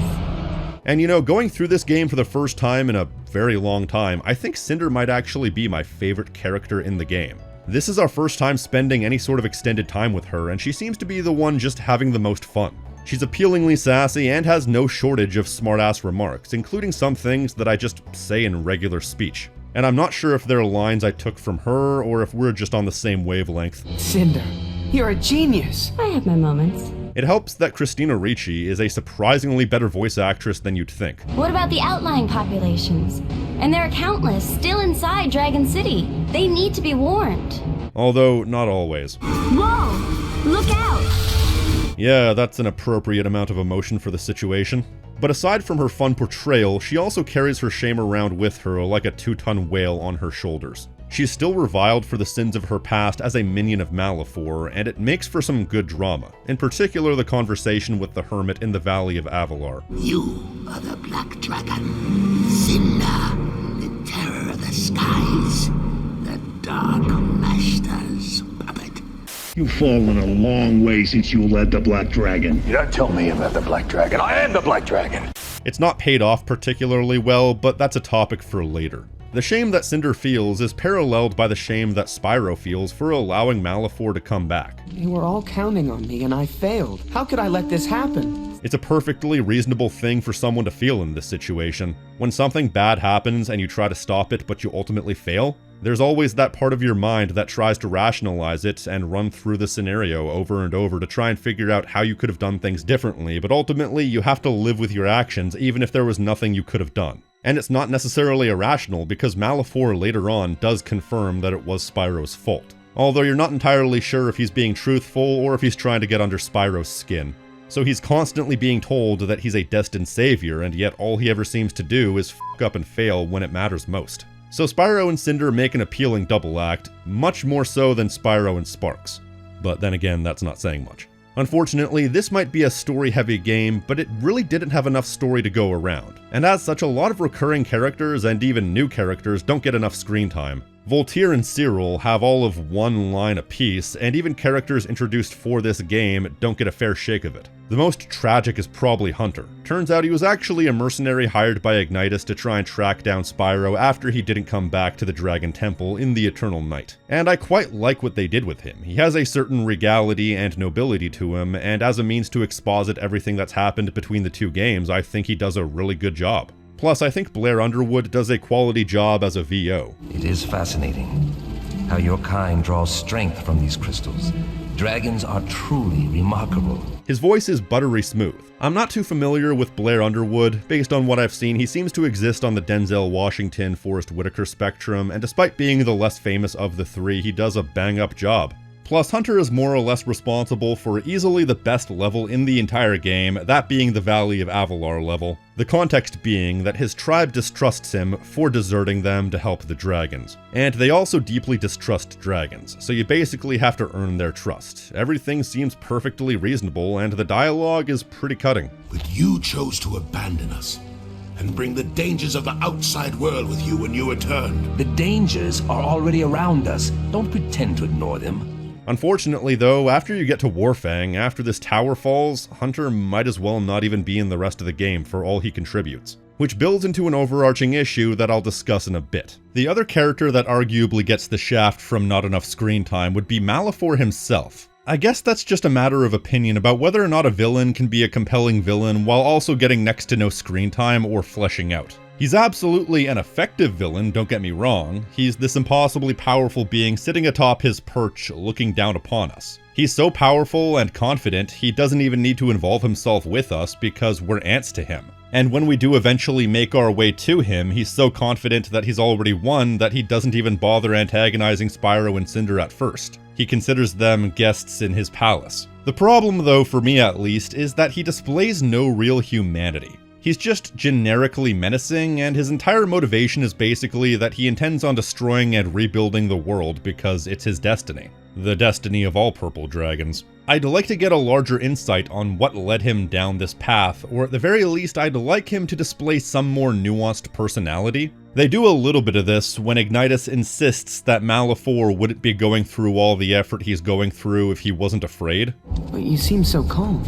I don't imagine Malefor would expend all this effort if it did not feel threatened. This might point to some unspoken insecurities, but that's entirely speculatory. If you couldn't give him more time to flesh him out on account of wanting to keep him as an enigma, you could at the very least use this time more effectively. Give us an insight from his dialogue. Give him more interesting motivations. Is this a defiant rejection of his elders' teachings, a ceaseless thirst for more power that he can never achieve, an insecurity over potentially losing his status as the most powerful being in all of existence? Is it an insecurity over the fact that he's already felt the sting of mortality and knows all too well that no matter what he does in his mortal life, it will one day end and eventually he'll be forgotten and wants to achieve immortality and become a god of a new world in order to prevent his story from ever being forgotten? Let me know this sort of thing, cause I want to know what makes him tick. That's what makes villains interesting. Once again, don't get me wrong, he's not a bad villain by any means. He's extremely effective as an impossible obstacle who's so far beyond us he doesn't even care.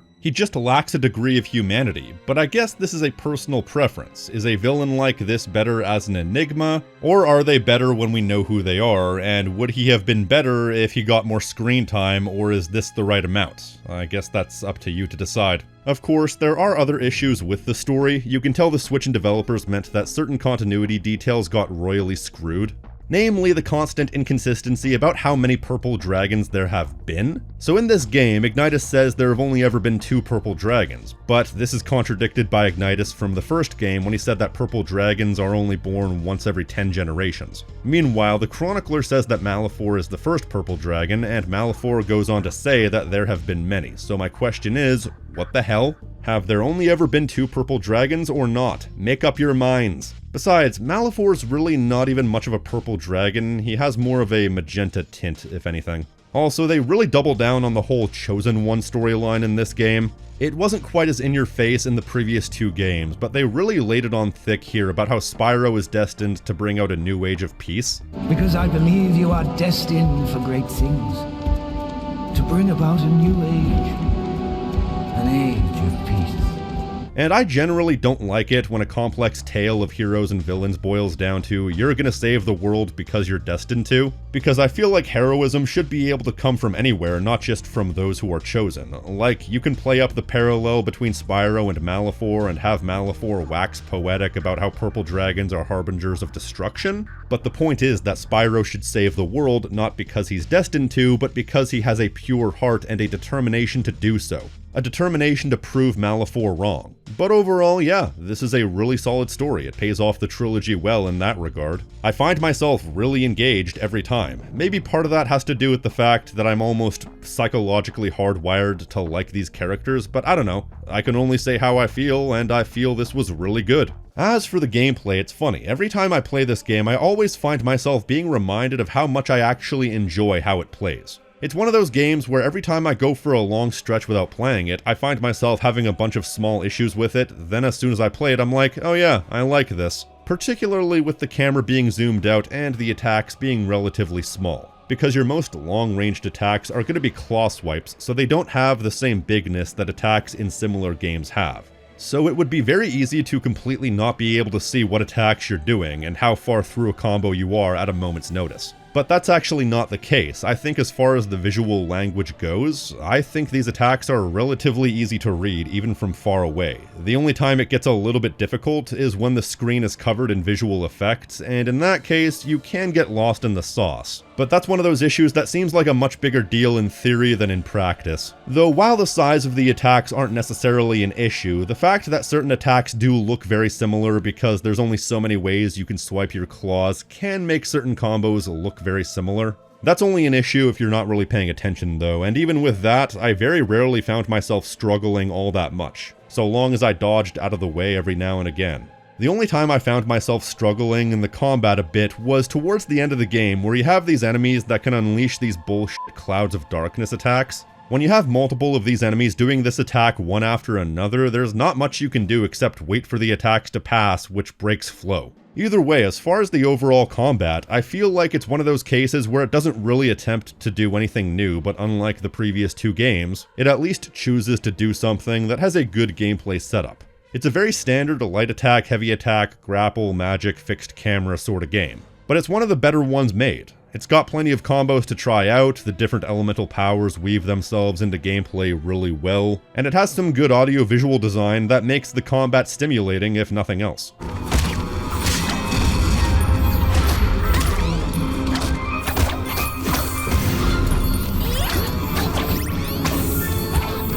Also, uniquely for this style of gameplay, and this may be a good thing or a bad thing depending on if you like them, there aren't any QuickTime events in the moment-to-moment combat. Personally, when it comes to QuickTime events, I'm actually a fan of the mash button to kill enemy style QuickTime events. The type of QuickTime events I'm not a fan of are the press X to not die during a cutscene type QTEs, which incidentally are the type of QTEs they have. Not a big fan, but they only show up once in a while, seemingly almost out of obligation because of the style of game. They could have easily been eliminated, but the rarity makes them unintrusive if nothing else.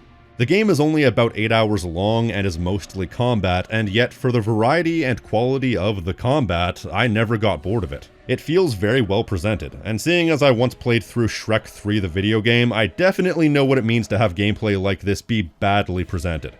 And the variety is only doubled by this game's most unique selling point, the fact that you have 2 protagonists, kind of giving you a 2-for-1 gameplay special as far as gameplay variety. This was probably a necessary gameplay implementation just on premise, because the first game was about defeating Cinder, the second game was about finding Cinder, and now in this game she has to be your companion unless they wanted to somehow write her off, which given the fact that we spent the entire last game trying to find her, would come across as incredibly needless and contrived. No, they decided to give her equal billing, and she is very much her own distinct character from a gameplay standpoint. Getting her own combos, her own minor gameplay quirks, like how if she slams into the ground, she'll bounce, giving you a chance to do a second slam, and notably, she has her own unique array of elemental powers, though I'm not exactly sure why. Purple dragons are said to be able to master all the elements. They're the avatars of the fantasy world. Meanwhile, the Chronicler shows up at the beginning of the game to handwave away why she has multiple powers. While most other dragons can master only a single element, your exposure to the darkness has gifted you with abilities most uncommon. That makes sense!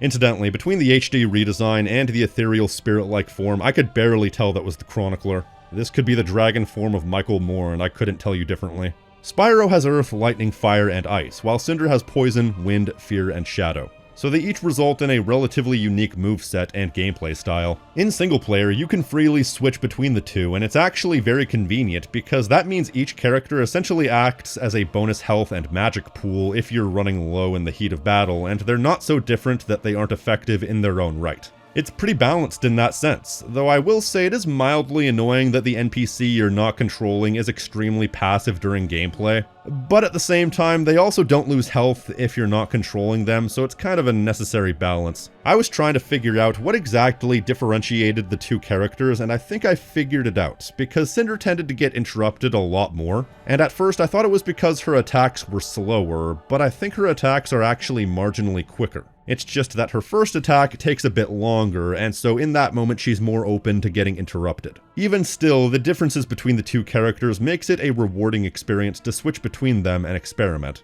Especially with the breath attacks, I had a really hard time pinning down which of Spyro's main attacks were overpowered, if any. For Ice, Fire, and Lightning, they go back to the standard style of breath attacks, where they're all just forward shooting attacks that each do different things. Thankfully, they do have distinctive effects. Using the fire breath will light characters on fire, excuse me if that sounds too technical. For many minor enemies, they end up running around on fire, which you can use to your advantage. I think my favorite elemental power is Lightning, which will actually disarm most enemies and even break shields. This can be used to your advantage in many battles. And I think it makes for some hilarity when the weapons fly off and sort of embed themselves on absolutely nothing, though it's a bit annoying how enemies will just sometimes disappear underground and come up with another weapon. But it's still useful nonetheless. Meanwhile, the Earth attack isn't normal, it's an attack that has you transform into a boulder. I think at first, the only way to damage people is to transform into a boulder and land on them, but with later upgrades you have the ability to charge into enemies. But the whole thing is so unwieldy that it's almost pointless to use. I appreciate them trying to get creative, but this was a creative flop. Meanwhile, Cinder's attacks are significantly less self-explanatory. Definitely in an effort to try and differentiate her from Spyro, which is appreciated. I would say her primary breath attack would probably be Poison. That seems to be like her fire breath. It shoots a large green blob of poison that bounces around until it hits someone, at which point it will do a base level of damage and will continue to do chip damage after the fact. Then you have Wind Breath, which doesn't seem to do any damage, it seems to just knock enemies over temporarily, and they get back up so fast that it doesn't really matter.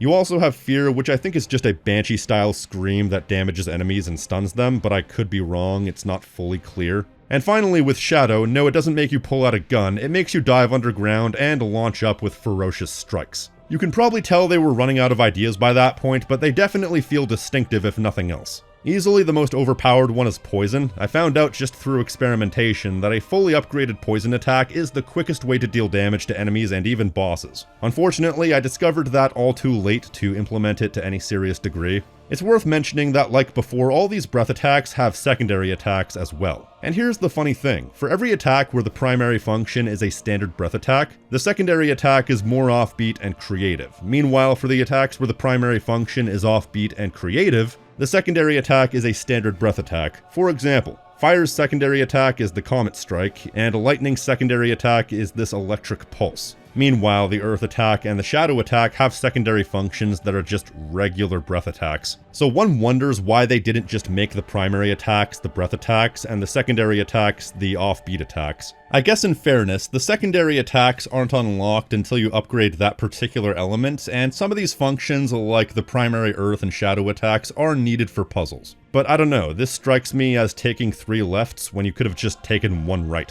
Still, for what it's worth, the 4 extra breath attacks gives you significantly more variety than in previous games, and incentivizes experimentation, which is something that I always appreciate.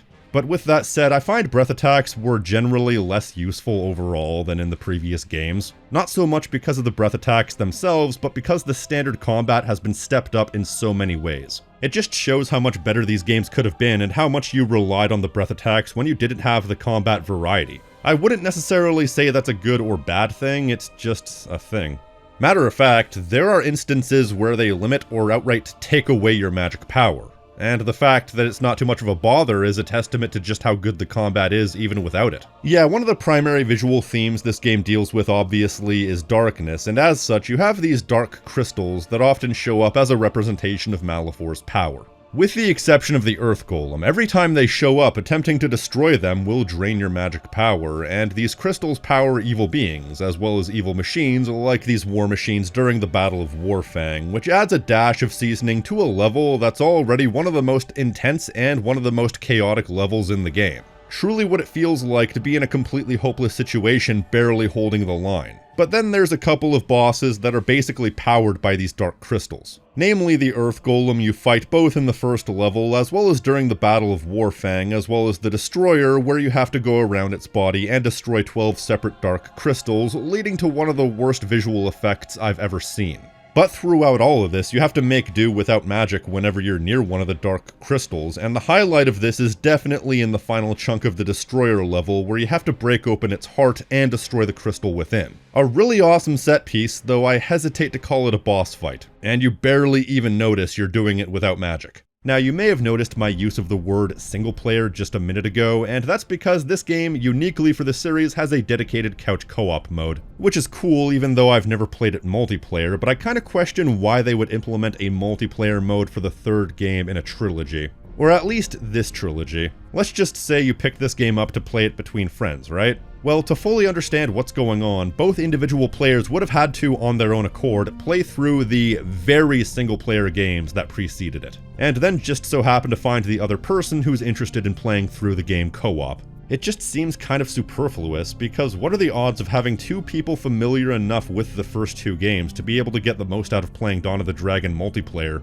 And chances are you're not really going to be paying attention and absorbing what's going on if you're playing with someone, which is the ultimate flaw of switching from single player to multiplayer in a story-based trilogy, so I can appreciate this aspect of gameplay, but I can't really get down with it. I guess this was still during a semi-experimental era of games where people were still figuring out what was and was not an appropriate time to have multiplayer. Or maybe it was a case where they implemented the 2 characters and kind of realized that they were obligated to make the game multiplayer and put it in as an afterthought, because while it's fine for single player, I doubt this camera really lends itself to a good multiplayer experience. But it's a case where you don't really feel like you're missing anything if you're playing a multiplayer game as a single player. But other than highly contextual moments like stunning an enemy as Spyro while attacking as Cinder, the only thing that it affects are the puzzles. Yeah, the puzzle element has been brought back and is stepped way the hell up. There are 3 things they build the puzzles around. First of all, the dual character setup. There are a lot of cases where you have to position one character in one spot while the other character does something else that relies on character 1 latching onto something.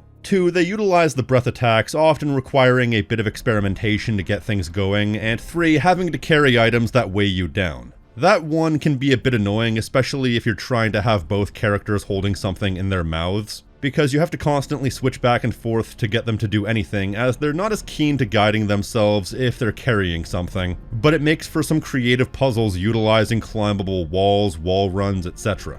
I would say every level has a few memorable moments, but it all pales in comparison to level 5, the Ruins of Warfang. This is essentially a pure puzzle level where you have to solve 4 separate puzzle segments in order to get crystals to unlock the door. And they run the gamut as far as creatively utilizing all the different mechanics, turning Spyro into a wrecking ball to take down some walls, charging up this electrical panel before dragging a giant key, using a full 360-degree rotation while lighting a bunch of torches. They really do get clever here. It sucks it never gets back to this level of quality, but they do a good job at utilizing the various strengths and weaknesses of the game engine to their fullest. The only thing I feel takes a hit from the previous game is actually the platforming of all things. But that's for a very good reason. This was a very highly publicized feature back in the day. I distinctly remember that. This is the first Spyro game that gives you theoretically full flight. But I'm sure they quickly found out that while this is a neat idea and a fun blurb to put on the back of the box, in execution it doesn't really work because the essence of challenge in a lot of cases comes down to building levels around limitation. And if you had truly full flight, there would be no limitation and therefore no challenge. So they had to heavily compromise. In a lot of cases, you can't really fly more than like 6 feet off the ground, and there are a lot of different parts of the game as well as puzzles that limit your ability to fly for one reason or another. Unfortunately though, even giving you limited free flight basically kills the platforming elements in these games because there's essentially no way to fail. If you fall off a platform, you fall to the lowest altitude you can and automatically start flying. And the only time the platforming actually matters is when they contrive a reason for it to matter. It's funny, growing up I always wanted a Spyro game with full flight, and now that I have it, I realize it mostly doesn't work. In fact, there's a cynical part of me that believes they only put in limited full flight so they could get around having to design connecting pieces in certain levels. It's like, oh, I can design some floating islands with no connection between them because we can just fly between them. And on a side note, the flying controls are unwieldy and awkward. Like, to this day, I'm not entirely sure how to increase altitude. Usually I just mash the X button and that kinda does the trick. Granted, the instances in this game where they do in some way disable your flight ability does lead to some decent platforming, but nowhere near the level of the Eternal Night, or especially the OG games. So as far as the core pillars of this trilogy, I'd say this is the primary thing that takes a hit. But as far as having slightly bunk design, I've come to realize I kind of hate the fixed camera in this game. Why on earth does this game need a fixed camera? Okay, I kind of understand that you want to zoom the camera out because in the event of 2 people playing the game, you want to be able to see both of them, but surely you can just give us full camera control while also not having the camera positioned in a way that it doesn't ruin the multiplayer experience? Or just do split screen. So the game ends up having a pointless fixed camera, but it's not really a fixed camera because you can still wiggle it around a bit, which is doubly pointless. Why give us partial control over the camera instead of giving us full control over the camera or just making the camera fully fixed and then relegating the right analog stick to dodging, seeing as this game is already ripping off God of War? Instead, you dodge by pressing the block button and moving the left analog stick in a specific direction. Something I find more awkward than just using the analog stick. So basically, you get the worst of both worlds. You have a pretty terrible camera and a suboptimal dodging mechanic, but it's still perfectly manageable. It's funny, even in the open levels where you should by all rights have full camera control, it's still mostly fixed. That I could not explain to you on a design principle. Now, if you're intrigued by my mention of more open levels, you may be surprised to find out that there are a few levels that almost bring back the spirit of the original trilogy by being entirely free and open. Not only that, but they give you some exploratory elements to reward exploration. They have these giant crystals that will upgrade your health or magic, which is always useful. Then you have these random chests that will give you armor. Yeah, both Cinder and Spyro have 3 sets of armor to collect, and I've never been able to find all of them. I came the closest here when I only missed 1. These different armor pieces give you different bonuses and buffs, and if you're able to get the entire set, you get a bonus. The most intriguing of which would probably be unlocking the Fury Attack breath as a standard breath attack. Personally though, as cool as that is, you never have enough mana to be able to use it for any length of time, because it drains that shit like a botched colostomy. so it's best to just save the Fury attack breath for when you're actually using the Fury attack. As implied before, this is basically the game's version of Rage of the Gods. Every time you do a bit of damage to an enemy, it fills up a meter slightly, which incentivizes you to fight as many enemies as you can. And it's a very useful attack that can demolish an entire horde of enemies in a second. Great when it's used for its intended purpose, not so much as a bonus breath attack. Plus, for some reason, whether we're talking about health crystals or mana crystals, one full crystal patch never fills up either bar completely for no real reason. Some of them respawn, which leads to you just having to wait around, rather than just getting everything from one crystal patch. So this largely means that anything that drains your magic power particularly quickly goes in the bin. The armor bonuses I ended up sticking with for both characters were Spyro's nuclear attacks, which is basically just an explosive effect to his swipes, presumably doing higher damage, and in Cinder's case, poison attacks, which makes all her swipes have a poison effect. On a gameplay standpoint, I don't know how useful the singular bonuses that these individual armor pieces give you are, but as far as I'm concerned, any bonus to help you along is appreciated. Though they do look very goofy. I'm just glad they're only present in the in-engine cutscenes, which aren't very often, and in the pre-rendered cutscenes, it's just vanilla caffeine-free Spyro and Cinder. The third exploratory element are the elite enemies, and I'm not sure if I'm a total badass now, but I actually found these a lot easier than I think they used to be. They're a type of enemy that will kill you in 2 or 3 hits, and you can't even damage them until you knock off their masks, which requires you to lay into them with a specific attack, indicated by the color and shape of the mask. The specific breath attack isn't always immediately obvious though, but I found myself finishing these guys off pretty consistently. This one in particular I always used to have issues with, so this time I decided to swap between taking pot shots at him with breath attacks, and quick flurries of melee offense, to which I would then retreat after getting hit once. But then after a while he just kinda dropped dead, which I thought was equal parts funny and confusing. This guy though, no healing crystals nearby, nothing. I only ever beat this one by using the Fury attack. On one hand, these enemies can be a pain in the ass to deal with, but they give you a ton of XP, so they're definitely worth the effort if you plan on upgrading your breath attacks. But keep in mind, sometimes the XP crystals will favor the character you're selecting, which means it's very easy to accidentally give all the XP to one player instead of the other, which is more or less an unintentional way to encourage you to switch between the two characters. Otherwise, I'd have probably spent the entire time playing as Spyro because, well, I'm a raging misogynist.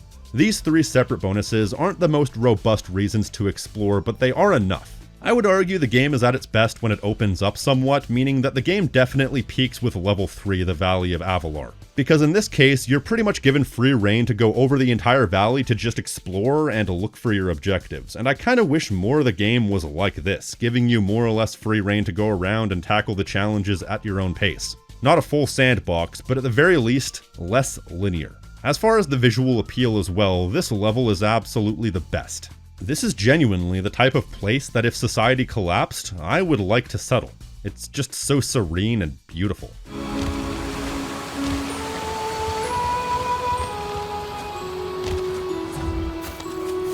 And in all honesty, even to this day, I think that Dawn of the Dragon is a very pretty game. Which is funny because I heard somewhere that this game didn't have an art director, which blows my mind. The only 2 parts of the game that I would say aren't visually appealing would be the opening chunk of the game because it's just a giant catacomb, and then there's also Warfang, which is more or less just a fairly run-of-the-mill fantasy city. Even the ruins of Warfang I would say look better than that, because in that case it has sort of a desolate charm to it. Though I can't talk about the graphics without talking about my most major issue. Whether we're talking about the pre-rendered or the in-engine cutscenes, Ignitus has this weird goofy grin plastered on his face no matter what. It's permanent, even when he's scared or concerned. No.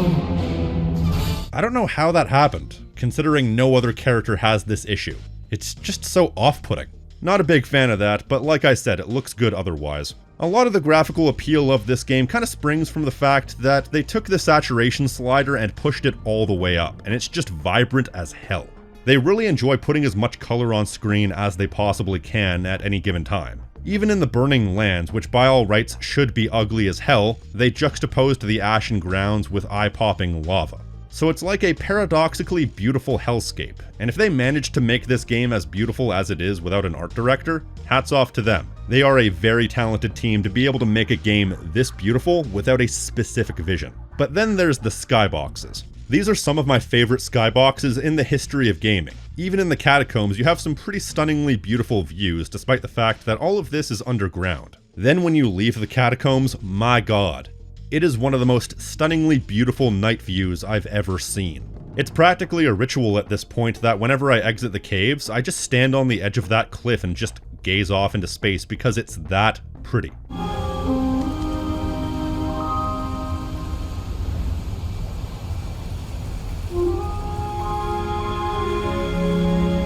Somewhat ruined by Cinder's AI bugging up, but a consequence of the beautiful visuals comes with performance issues. This game has horrible frame drops, especially in the more open areas, and it really sucks because I would love to have this game run smoothly, but I'd imagine the only version of this game to run smoothly would probably be the Wii version because it probably has downgraded visuals as was the style at the time. That's why I would love to see a remaster of these games. It would never happen because most people don't even know these games existed, and that includes the people who played the original trilogy as kids. I know because I met several people who played the original trilogy as kids and didn't even know the series went beyond that original trilogy. And it's a real shame to know that this game will never officially be brought to its fullest potential. These games are pretty much stuck in their own little bubble of time and will likely never see the light of day again. Which is a blessing and a curse. The blessing being that we're never going to see endless derivative sequels like so many other franchises. It's funny, I remember one time seeing someone actually demanding that they make a Cinder spin-off, and I'm just like, guys, Cinder has been borderline persona non grata in popular media since 2008, and has basically been completely persona non grata in popular media since 2012. What the hell is that? Outside of the hardcore fanbase, nobody even really knows she exists, so that is an idea that would excite exactly nobody. So far, I'm pretty much positive on every aspect of this game, but there is one lingering issue that I've been teasing, which really becomes evident towards the end of the game, specifically in this scene where you finally get to Malefor's throne room. I will admit, this scene is a bit dense. Take that for what you will. It would have been a lot better if it were stretched out over a longer span of time, but this is one of those cutscenes that attempts to convey so much information in not enough time to the point where it kind of confuses the audience. Most of all being the revelation that Cinder had been unwittingly helping Malefor the whole time, something she's not even sure about. Is it true? No. I don't know. I don't know anymore. And also, there's this idea that purple dragons are brought forth every so often to awaken the Destroyer and basically give the world a hard reset. And Spyro himself had unwittingly ensured that this happened by freeing Malefor so that they could both fulfill their mutual destiny. All of this is exposited to you while Spyro is getting the crap knocked out of him, and I'm not sure how much weight it actually holds because a lot of it is just plainly said without any build-up and no external context beyond that, and it feels like it should have been a bigger deal than it ended up being. And speaking of Spyro getting the crap kicked out of him, great moment, where Spyro refuses to fight because without Cinder, he has nothing left to fight for. Because you've left me nothing to fight for.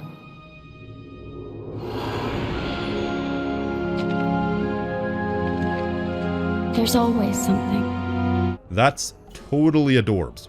But given the fact that this chunk of the game felt a bit rushed and a bit dense for its own good, it felt like there should have been at least some sort of boss fight with Cinder here. Because the way Malefor uses his influence to corrupt Cinder only for her to snap out of it like 30 seconds later also feels a bit underdeveloped. You know what would have been absolutely great? What about a boss fight with Cinder where if you beat her, you get a game over? So the game twists itself to where you have to allow yourself to be defeated to continue. And then also we go back to the fact that Dark Spyro was briefly introduced and then dropped in the same scene. That really needed payoff, considering this is a pure-hearted hero being corrupted by evil magic. That's not something you just brush off. That should have been a means by which Malefor could take control of him or attempt to defeat him. Like, imagine a moment before the final boss with Malefor where Malefor uses Spyro's darkness against him and puts Spyro in a mental mindscape where he has to fight the embodiment of darkness corrupting him before he's able to purge those demons and fight the real villain.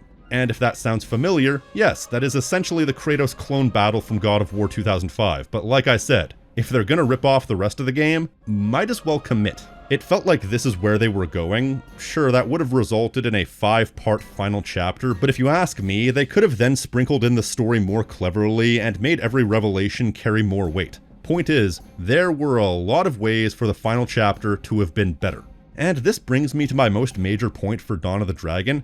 It really has the telltale marks of a game that was cut down. There are a lot of aspects of this game that feel like they were intending to lead to a much grander payoff than they ended up leading to. Aside from Dark Spyro and Corrupted Cinder both being introduced and dropped in the same scenes they appear, you also have Hunter, who shows up as an important character and then just fades into the background after a couple hours. Then you have the fact that the Dragon Elders show up and do nothing, with Voltaire even mysteriously vanishing. You have a repeat boss fight with the Earth Golem, and quite frankly, the entire third act feels like it was truncated. Like they wanted it to be more than it ended up being, and as a result, it doesn't quite stick the landing the way it should have, because so many things that the game endeavors to pay off aren't paid off in the best way possible.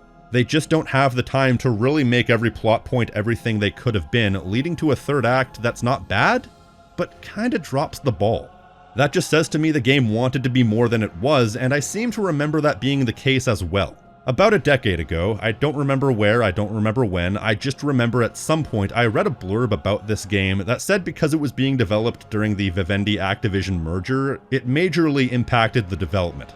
I don't know how, but I'd imagine it forced the devs to cut down quite a bit, causing some things to just be half-baked. I can't prove this fact, all I know is I saw it with my own eyes, and you have to take my word for it. And it's a real shame because the first 2/3 of the game are pretty awesome, and it's sad to see them drop the ball at the 11th hour considering that this is the final payoff for not only the whole game, but the whole trilogy. But in fairness, the final boss does feel properly epic as far as paying it all off. It's a multi-part boss fight starting with Malefor in the sky over his palace, and the short range of your attacks does make this slightly annoying, but I found if you try to stay behind him or to his side, a lot of his attacks don't hit you. It's at this moment that all hope is lost. This is when the destroyer shows up, reaching his final destination, causing the Earth to be split. And now the second and third phases of the fight are on this collapsing platform that's sinking towards the core of the Earth. And these two phases don't screw around. With that said, however, phase 2 is when I finally discovered that Cinder's fully upgraded poison is overpowered as hell. Put down Malefor in a second, and phase 3, this was the one that was always most confusing to me because it seems you can't damage him, but I think I finally get it. The only way to damage him is with your Fury attack, and you can only gain full Fury power by attacking.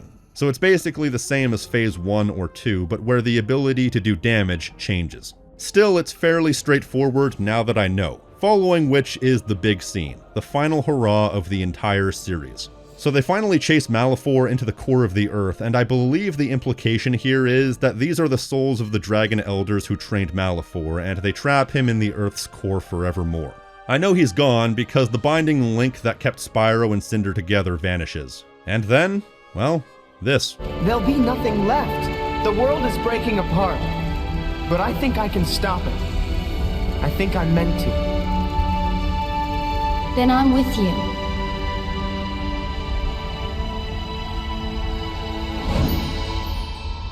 I love you.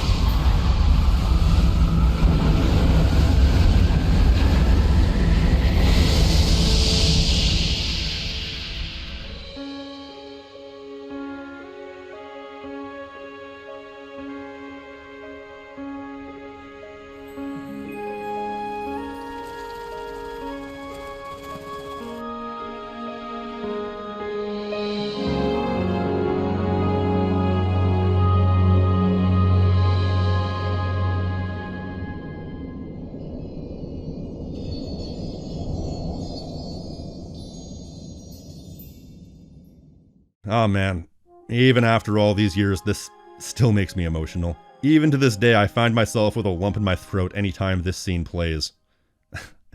I just love these guys. I can't help it. It's beautiful. Followed by a beautiful duet by Rebecca Newbold and Gabriel Mann called Guide You Home.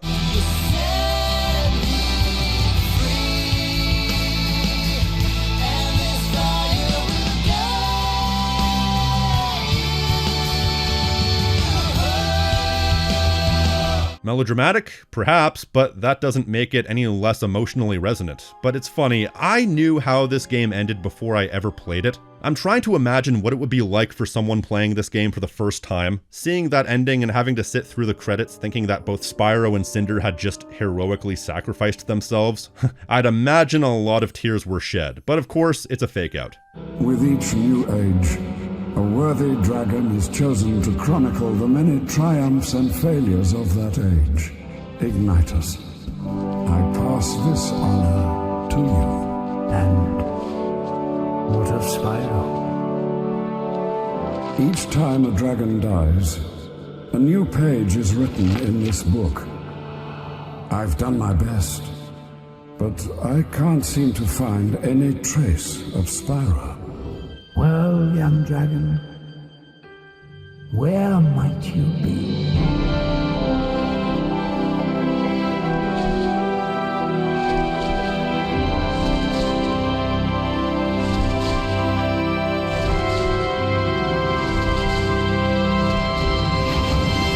To be clear, I'm totally okay with them doing a fake out for the main characters. Of course, they're not going to die. But I think also having a death fake out for Ignitus is a bit lame. I think I would have liked the story better if his death was final. Regardless, that was that. Spyro and Cinder frolic in the fields of presumably the Valley of Avalar and fly off into an unknown future. But one where they are not beholden to the whims of anybody or anything. Not fate, not Chronicles, not the Elder Dragons. Only themselves in the dawn of this new world that they've created. A new era of peace and prosperity.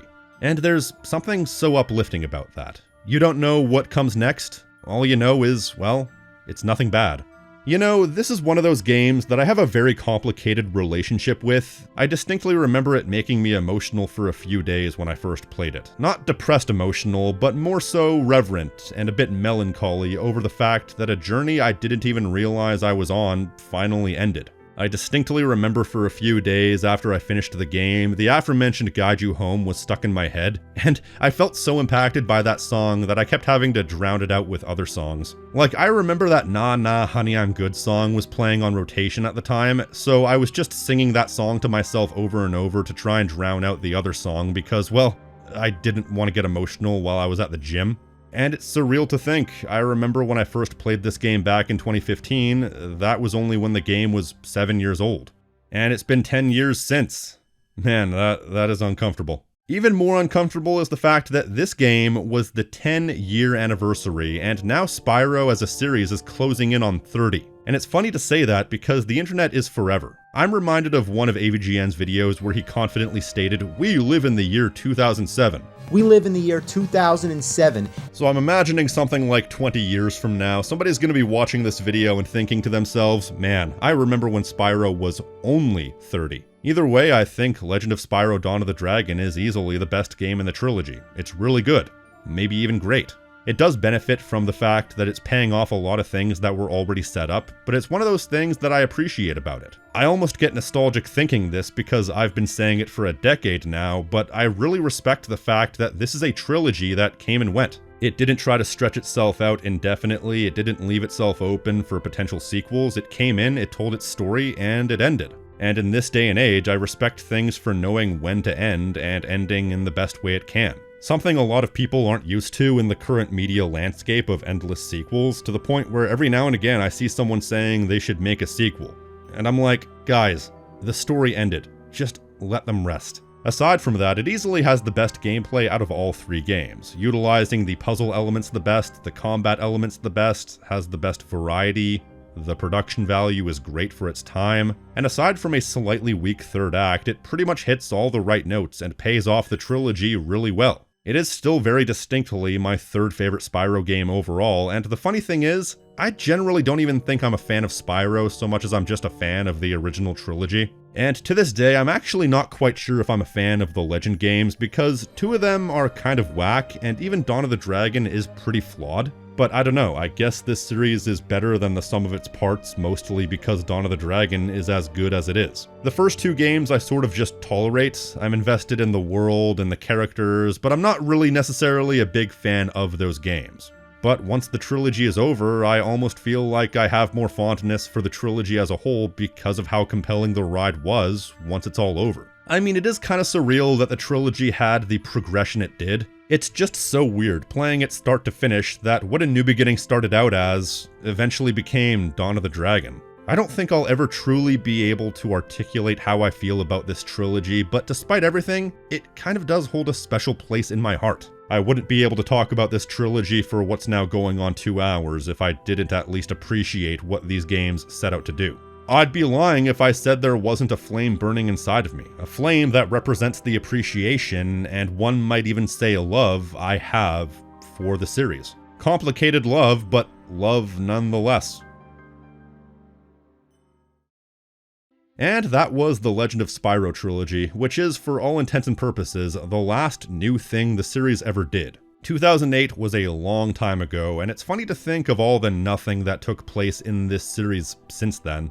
The funny part is, there was supposed to be a movie adaptation of The Legend of Spyro, but that never went anywhere. Apparently there was a leaked script that's floating around if you feel like looking. Then there was also supposed to be a Legend of Spyro MMO set many years after Dawn of the Dragon. It actually got pretty far into development, but was eventually shelved. Not that it really mattered, outside of a small handful of franchises. MMOs in those days lasted all of 2 to 5 years at best. But it all went away when Skylanders happened. Born in 2011, made $1 billion, died in 2016, the exact moment the bubble burst. A series born off the subtitle Spyro's Adventure. I think my friend Jay said it best. Love that series or hate it, that has to be one of the most cynical marketing stunts in the history of gaming. Because they're obviously not Spyro games, they were just using that to get the series off the ground, using a recognizable name. I have no opinion on the series. To quote Jim Cornette, to the people who like that sort of thing, that's the sort of thing those people like. Never played it, don't intend to. It doesn't look like my kind of series. The only lasting impact that it ever left on me was a really stupid-ass argument from back then about whether or not Skylanders and The Legend of Spyro are connected, because Malefor and Cinder show up in Skylanders. Something I found to be easily debunkable, but it persisted for years. Personally, I think the only discussion should be whether or not it should be considered part of the Spyro series, or if it's its own series. Personally, I consider it to be the latter because it's a Spyro series in the same way that Mortal Kombat is part of the DC universe. In the most tangential sense, sure, but that also doesn't mean that Batman is a Mortal Kombat character or that Mortal Kombat is a Batman game, if you see what I mean. But Skylanders died, so the argument is moot. Though I'd say since Skylanders has been dead for almost a decade and is inching towards its 20-year anniversary, we're due for a nostalgic comeback any day now.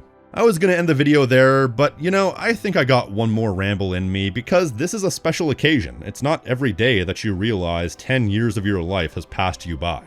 And I almost feel like The Legend of Spyro is an interesting case study in the passage of time. Because the idea of a gritty reboot of a nostalgic franchise was something that wasn't uncommon for a time, and the idea may be made fun of these days, but you kind of have to look at it from the perspective of the people at the time. Whether you love the post-Insomniac Spyro games or not, it just wasn't working out anymore. The industry had moved on, and what the series was no longer profitable. Time changed the industry, and so they felt they had to kind of change with the times.